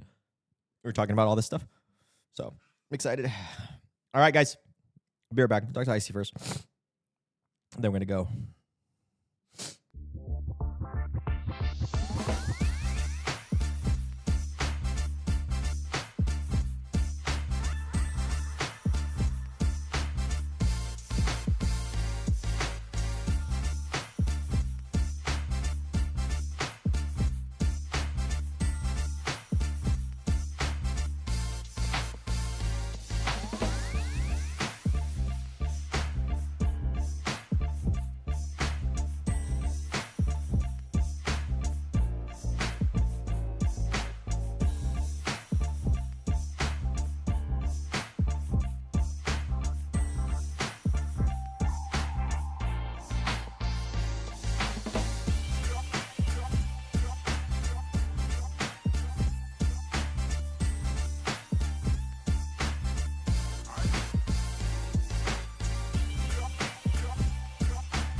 All right, this is Ready Up, episode 56 in the books, baby.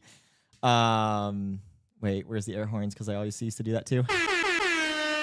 Let's go.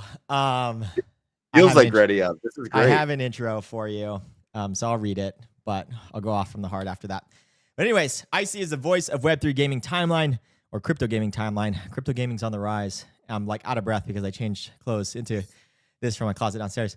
The person who distills the chaos of daily drops, announcements, meltdowns, and breakthroughs into something the entire industry can understand. As the founder of Gaming Daily, he's built one of the most consistent content engines in the space, delivering approachable updates with personality, humor, and clarity. His content blends education, memes, and real-time signal, making to go-to resources for degens, founders, creators, and curious gamers. Whether he's hosting panels at YGG events or partnering with the Sequence for creator onboarding, IC has become a connective tissue for the entire ecosystem. And I cannot stress that enough, brother.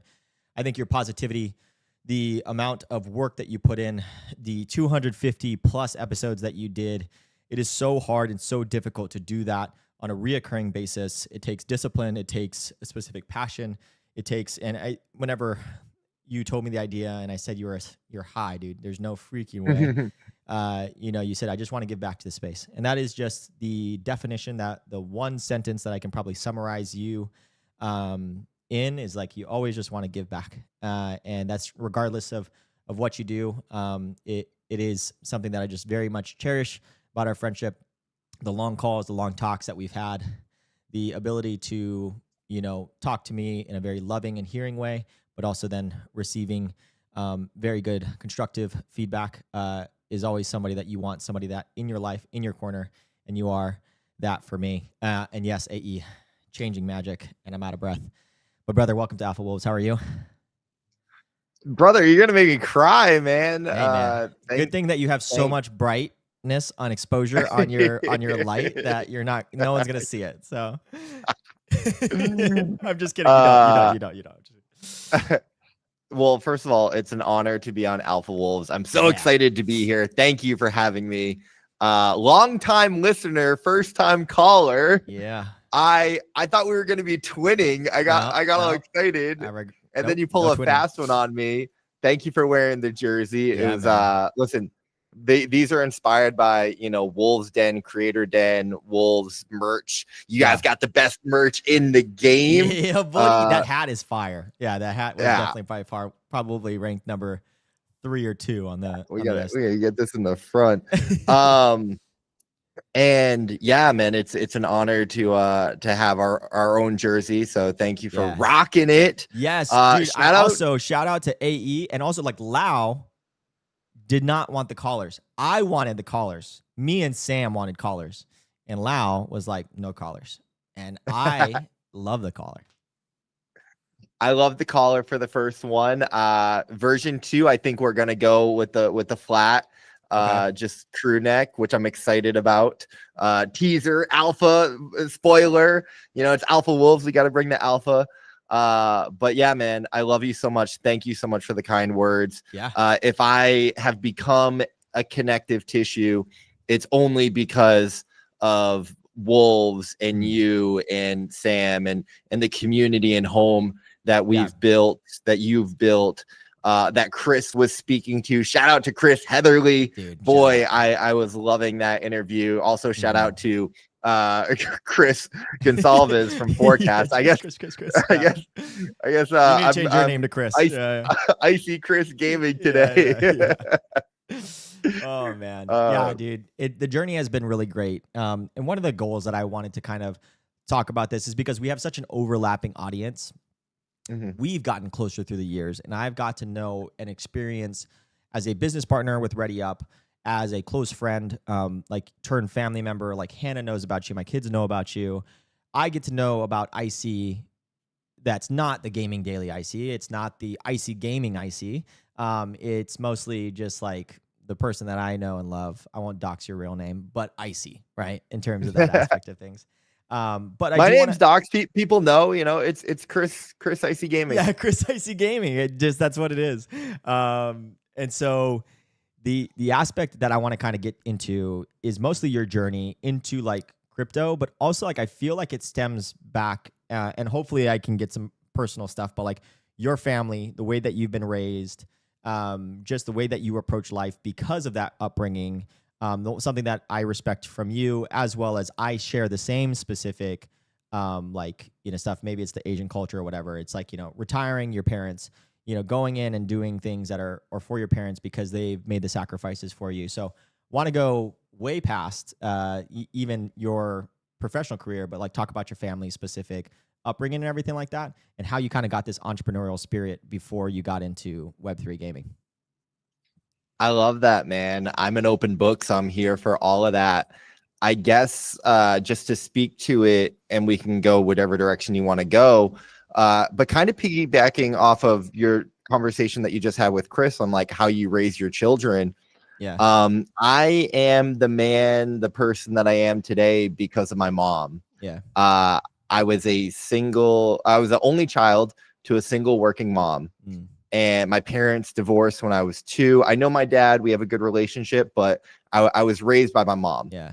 And we grew up not really having much of anything. At one point, you know, when I was real young, I barely remember it, but like we were on welfare. Yeah. You know, and I do have memories of like waking up at, you know, 5:30, 6 in the morning and like walking in the snow, or like my mom like pulling me on a sled in the snow to catch the bus so that she could go to community college and become like what later became an EMT and just like provide a better life for me. So yeah, I mean, everything is because of my mom. And the best thing that she did for me that has been instilled that, you know, I try to bring to not only the space, but just people in my life is this unconditional love. Yeah. This unconditional love and support. You know, Gary Vee talks about it from time to time, like how his mother instilled so much self-esteem and belief into him. And, you know, I grew up, you know, with a lot of adversity and difficulty, but the one constant was my mom being my biggest cheerleader, my biggest fan, my biggest piece of support. She I grew up with this phrase. I think I tweeted about it or I've said it recently, but I haven't said it gaming off. on the rise. Yeah, exactly. Twitter count and a dream. My mom was like, Twitter count and a dream. But no, she always raised me to believe, she's like, you're 10 feet tall and bulletproof. And awesome. I didn't, when I was a kid, I didn't really care. It's like, okay, cool. Yeah, sure. Thanks, mom, you know? But like, as an adult, I kind of reflect on that and just the sentiment of like, hey, you can handle it. You know, you're great. You know, whatever life throws at you, you can overcome this, and to approach it with this like positive mindset. So yeah, that's where a lot of it comes from. Yeah. I would say, like, you know, you opened up and been a little bit more personal. Like, my dad was one of the stories that he tells me, and you remind me a lot of my dad, so it's why you're also this very special relationship with me. My dad was also raised in like a single mom family, and he knows his dad and everything like that, very much like you. But one time he like messed up or something with he was supposed to go to the grocery store, and he like messed up some way. He like didn't have the right food stamps or whatever, and the cashier is like, this is the wrong food, you stupid. Like, just really just like completely ridicule him as like a kid, you know, like a 10, 12-year-old kid. And he made a vow to himself that probably really triggered this specific thing. He's like, this is never happening to me ever again. He was just so embarrassed in a lot of ways, right? And he like pretty much like you pulled himself, like a lot of adversity, a lot of like stepdads, a lot of all that specific stuff, went through all of it, joined the Navy at 17. He had to get his mom's like permission. And then, you know, really just fought through the system, got chief in 7-8 years, which is freaking ridiculously fast if people don't know Navy terminology. But like, he just really went very hard. And like the same type of tenacity is with you, right? Like, you also like have this like thing that I love, which is like, you know, screw the system, up with the system. That's also probably what you got into crypto.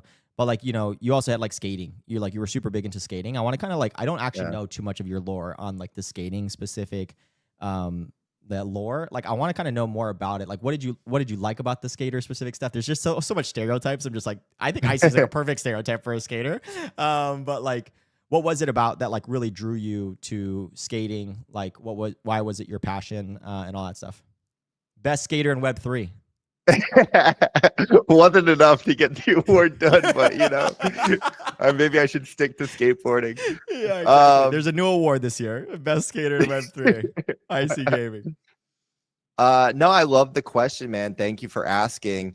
The lore is, I was like 10 going on 11 years old, and it's actually a funny story. I've told this recently. My mom was, to tie it back to my mom, she refused to buy me a video game console when I was a kid. She didn't want me to be a gamer. She didn't want me to be inside playing video games in front of the TV. She wanted me to be outside and active. And, you know, I love her for that. Eventually, later on as a teenager, she caved, and I got you know, Game Boy and PlayStation and oh man, that was, you know, that's when gaming daily started. We were living. But yeah, so like, you know, even as young as like 10, 11 years old, in the summer, she had a rule where I had to be out of the house from like 11 a.m. to like 5 p.m. I have memories of like sitting on the curb, like waiting until it was 5 p.m. so I could go home and go inside. And so I think I was just young and looking for my thing and looking for that identity. And so I was always like an active kid, played soccer, played baseball and all that stuff. But like the sports, like I loved it. It was fun, but it never, the structure and the system of things, being told what to do never really stuck with me.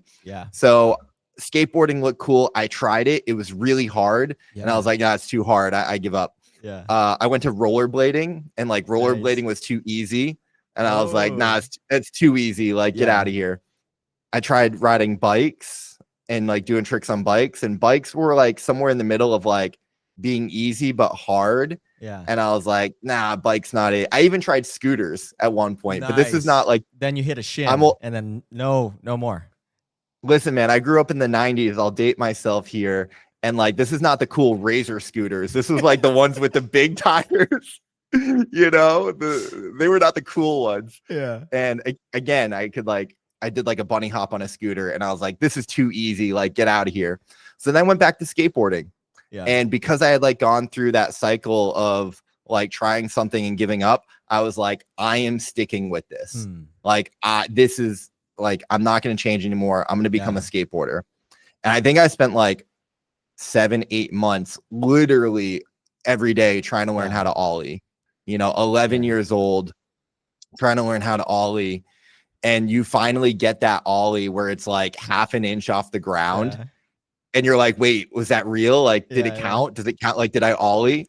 And it's just the best feeling ever. Yeah. And I just never gave up. I loved it. I loved being able to, skate whenever I wanted to. And this idea of progression, I posted about it the other day. Like, it's similar to video games where like you're leveling up your stats, and it's through this progression system that it's just so addictive and so fun. And it's this really cool expression of your creativity. Because you just look at the world and you're like, oh, I could jump down those stairs, or I could grind down this rail, or, like, do a kick flip over this gap. And it's just, it's the best, man. Yeah.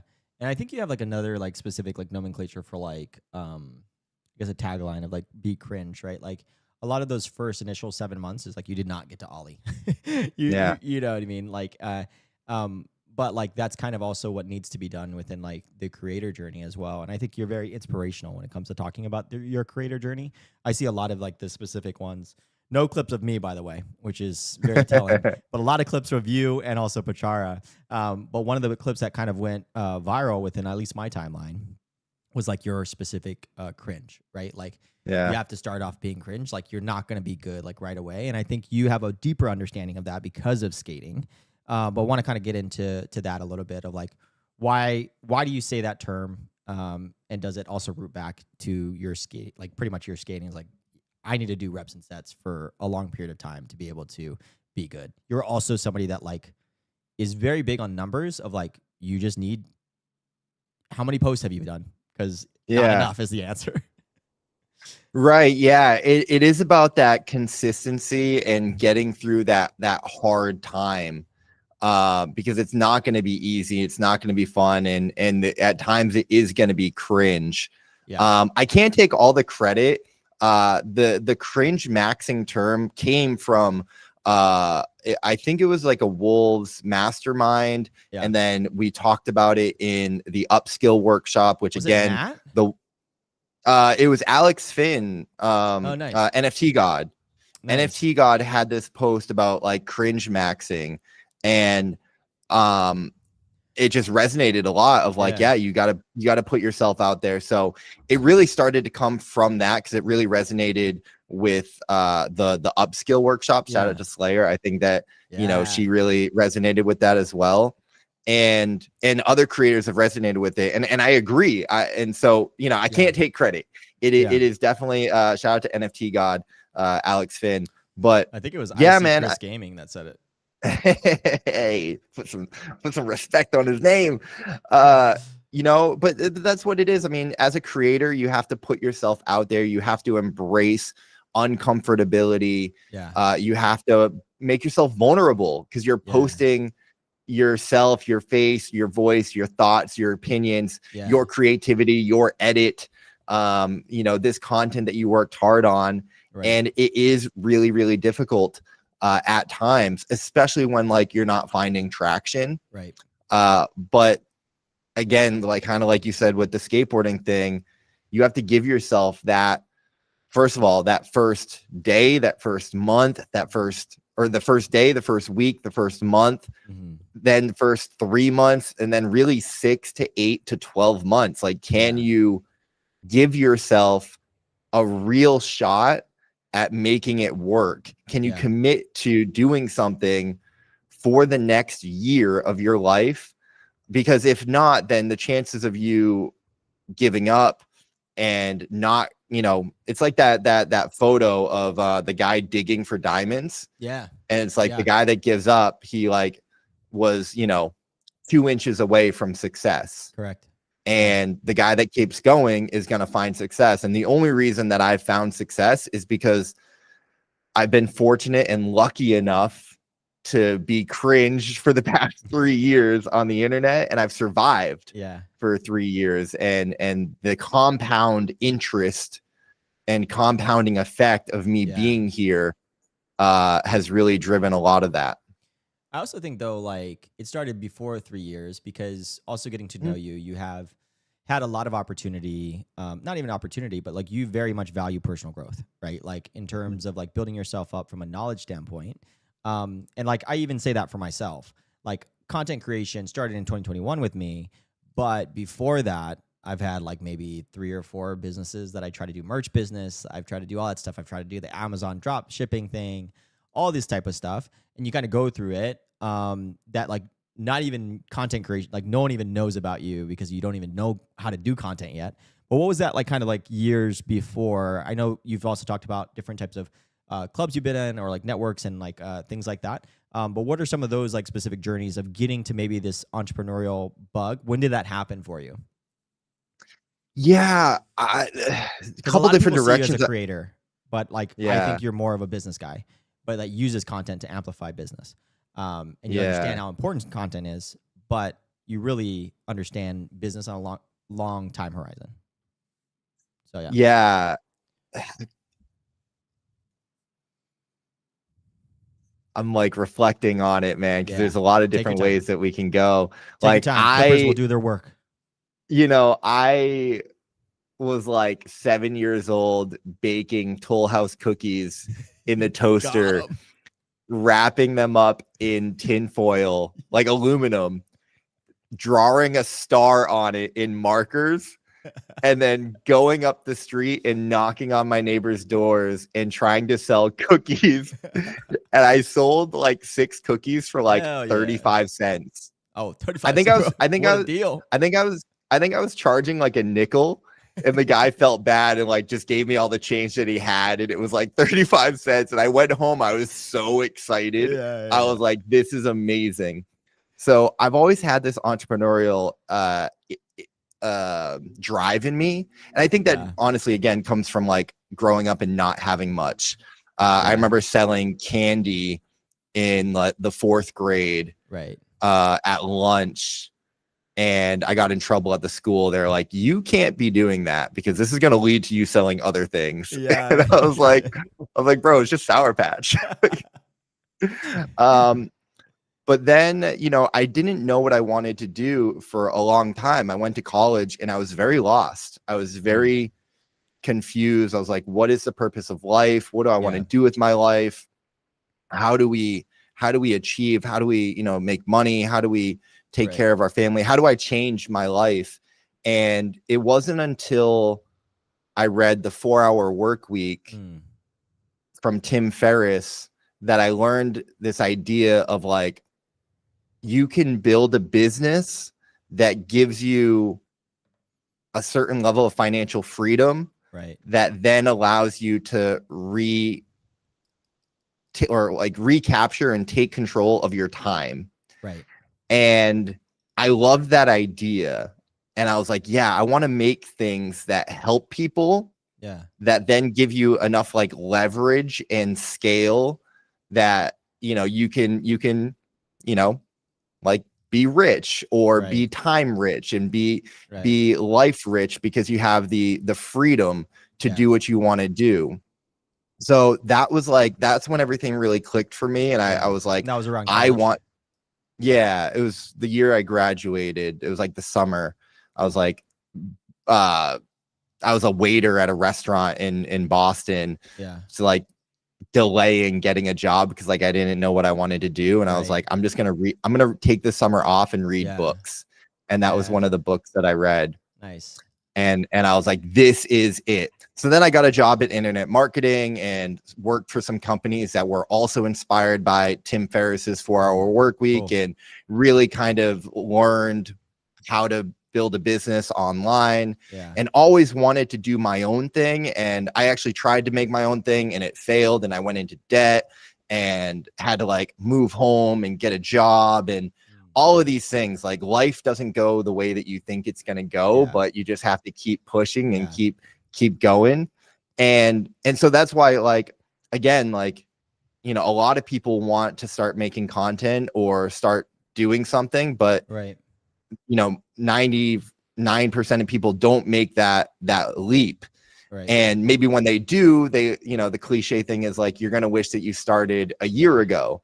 And a year from now, you're going to wish that you started today. yeah, And so the best thing that I ever did was buy a Brio 4K camera and download Streamlabs and set up a Twitch account yeah, and start streaming Ice Poker, which was the crypto game that brought me into the space. yeah, buddy. Shout out. And fell in love with gaming, or not fell in love with streaming, and rekindled my love for gaming, you know, from being a kid, and was like, it had enough gravity that, and it was easy enough to do because I don't have to learn how to edit. I don't have to like, you know, do all this stuff. You can I can work just on a craft, you know, or you can work on an ollie. You know what I mean? That yeah, really gets the reps and sets in. Yeah, it was easy enough to start showing up and build that consistency and put myself out there and dip my toe in the content waters, and then continue to build on that momentum. So, you know, I've only been a content creator for 3.5 years now, but it was like a 10-year journey of me dreaming and hoping and wanting to do something like that. And I'm so glad that I finally did. And it is such a blessing to have gotten this far.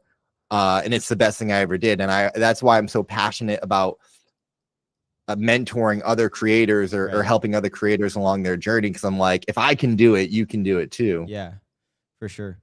And then, so I know we're coming up on time, so I want to be able to give you some opportunity of like, kind of like, what's your next venture, right? Obviously Gaming Daily, this specific show, is like a staple for all of us. We wake up, we repost, we watch, right? And it's been a part of our day-to-day life. Yeah, Vix is saying a Twitter account and a dream. But what's next for Icy Gaming, and also just Icy in general? Like, what, I guess I want to ask two separate questions. What are you doing from like a Gaming Daily perspective, but also like, what are some things that you're also looking forward to, I guess, just in your personal life, you know, with like OAN and everything like that? Because I also just like, you know, holidays are coming up, it's being reflective and all that stuff. And so anyways, would love to kind of hear both sides of what's next. Yeah, it's a great question. I mean, the North Star for me has always been to try to help push Web3 gaming forward. And that's been my mission in crypto gaming for the past 3.5 years. Super proud and excited about what we've been building with Gaming Daily. You know, committing to doing it for a year and hitting that mark, and then having our jersey and you know, having just gotten this far. I'm so proud of like the team and the guys that I work with. And you know, we were all together, or a lot of us were together in Manila. You know, my editor, my content producer, Adrian, you know, Conch, who helps us out on the research. Like, it was different. I wasn't prepared because I wasn't I hadn't thought about it, but like, it was really, I didn't have words for it to see the team and to see people wearing the jersey. So it was just the coolest thing in the world.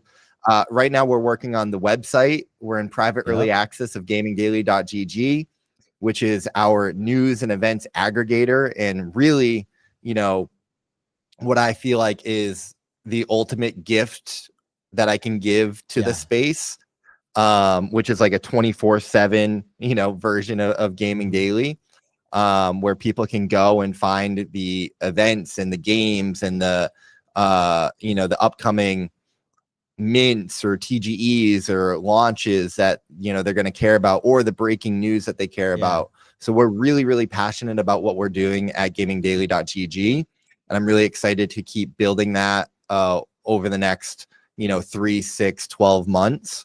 I have been thinking about different options for the daily video. Which may include like a live stream. Let's go. And I love what you're doing on Alpha Wolves. I think it's so great and needed for the space.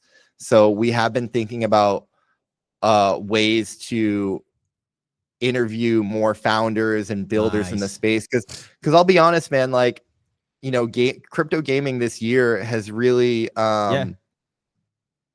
has kind of underwhelmed a lot of us. You know, when you see reports of like 97% of tokens, you know, being down and you know, the amount of games closing, like that hurts my heart and soul. We can normalize it as much as you know, we can, and rationalize it. Because like, yes, of course, a lot of these studios are going to shut down. That's the nature of the business. But it still hurts as someone who like dedicates their time and life to this space. So I'm really driven by this idea of trying to do more to help drive the space forward. The way that it needs to be pushed forward. And of course, that inspiration comes from you, and it comes from Sam, and it comes from the Wolves and our creators who, like, again, dedicate their lives to this industry and want to see it succeed. So that's where a lot of my time and energy is going to right now. It's just working with the team and trying to make the best product possible that we can. On a personal level, it's a great question. I'm not really sure. I mean, I think health is wealth, and I have been sacrificing my health more than I would like this past year, trying to like hustle and build. Dang, do I know. And I want to stop that. I want to change that in 2026. So I'd really like to get better about, you know, taking care of my health. Obviously being there for Owen. You know, she makes Owen is my girlfriend. We've been together for 5 years. Literally shout out to Justin Lucas. Justin Lucas is like DMing me being like, when are you gonna, like, you know, pop the question? And my answer keeps being like, after the bull run, that like, you know, like, which one? Like, yeah, dude, like when we get alt season, you know. But you know, that's probably on the horizon. Nice. Shazan is telling me right now, get the fitness rolling, Wolves, and join us. There's a thread that's in which Justin Lucas also talks about. He's actually very active in there. I love that. I mean, Justin's a Chad, dude. Shout out to Justin Lucas. So yeah, man, just life, trying to be healthy, trying to work hard, trying to build the team, trying to build the product. You know, trying to do as much as we can. Oh, dude. Oh, I love you. And I'll always be here for you. Hopefully some people get to glimpse into what I have been blessed to know, which is just Icy as a person, and not just as Icy as a gaming, because I think everybody knows Icy gaming. Everyone knows gaming daily. Everyone knows the like the common comment, you know, is the smile, nicest guy in Western gaming, which is not true, guys. Matt D5s. Matt D5s. I've seen this man behind the scenes, not the nicest guy. You know, but I like being nice, and we like making positivity louder. So that's a good. That is a good thing to have on your brand. Let's just say that. You know. But like, I'm for sure like a normal guy. I will rage in video games. I saw it last night, guys. I saw it last night. Know, we did not return to Speranza as much as we wanted to. Let's just say that. So many Anvil 4s last night. Well, it also didn't help that you gave me one every single time you went in. we both. But shout out to Matt D5, the official nicest person in Web3. I love that human being so much. He inspires me and makes me want to be a better person. Like you, man. I mean, you're giving me so many flowers, but dude, your energy, your positivity, your dedication and commitment to the space and to people really is remarkable. It's something so special. I loved hearing Chris kind of talk about the light that you have and that you bring, and you, Sam, Wolves, you know, we talk about it behind the scenes often. It's a space where people are coming together to give more than they take. And that is such a special, beautiful thing. And that comes from top down leadership. That comes from you. I know your heart. I know your values, and, you know, just thank you for giving me the opportunities that you've given me, for creating the space for us to come together and succeed, and to do work that we love, and to travel the world and have all this fun. You know, I love everything that you're doing, and champion you, and will follow you to the ends of the earth, brother. Thanks, man. I appreciate it. I love you to death, brother. We'll just wrap the stream here as together, holding hands till the end of the time, brother. And yeah, I just wanted to say I appreciate everybody that showed up to the stream. The amount of time that you guys committed me, like Kay, Adrian, Sam, Dub, Chris's plural. No para, shout out No para. I see you, brother. No para did it. Shasan, Vix, yeah, you guys are honestly the best. And so thank you so much for the time that you guys have given us. This is Ready Up episode 56. And we'll see you guys next Monday. Just kidding. We'll see you guys next Tuesday. Dude, Ready Up. I love Ready Up. So that was the highlight of I needed a reaction. We needed a reaction video, but I couldn't get the scene set up where you could listen to audio. I was like, oh wait, how is he supposed to listen to it? I lost it. I lost the plot.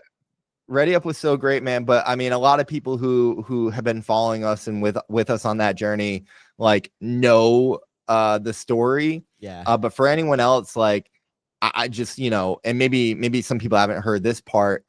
It's just so cool, man. We came together for Ready Up.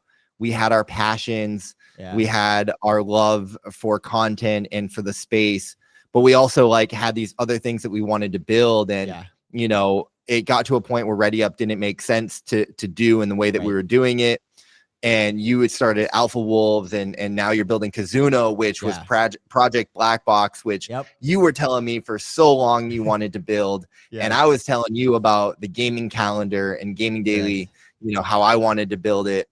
And it's just life is so beautiful how it works when you are on your path and with your people. Yeah. And I just want to reiterate that for anyone watching. Life is so beautiful when you're on your path with your people. And I've been blessed to be on this path with Peyton for the past 3 years. Same, brother. Building alongside, building together, building apart, and then coming back together time and time again. Yeah. That to me is like Twitter account and a dream, and what family and community and this space is all about. Because for the past year, you've been building in your direction, and I've been building in my direction, and it's just a beautiful thing, man. Yeah, it is. I'm proud of us. We'll continue to build, and we'll continue to be and lean on each other. And I think a lot of people don't know the behind the scenes of how much I lean on Icy leans on me. We both lean on Sam. It's one of those things that it doesn't feel like you're alone, and the trenches alone is the worst place to be. But to have a whole group of people, 300 of them, it's a real good time. So love you guys, and we'll see you guys in the next episode. Maybe Icy's going to return next week. I have to ask him. That's why I'm ending the stream with him. So I need to ask him. All right. Love you.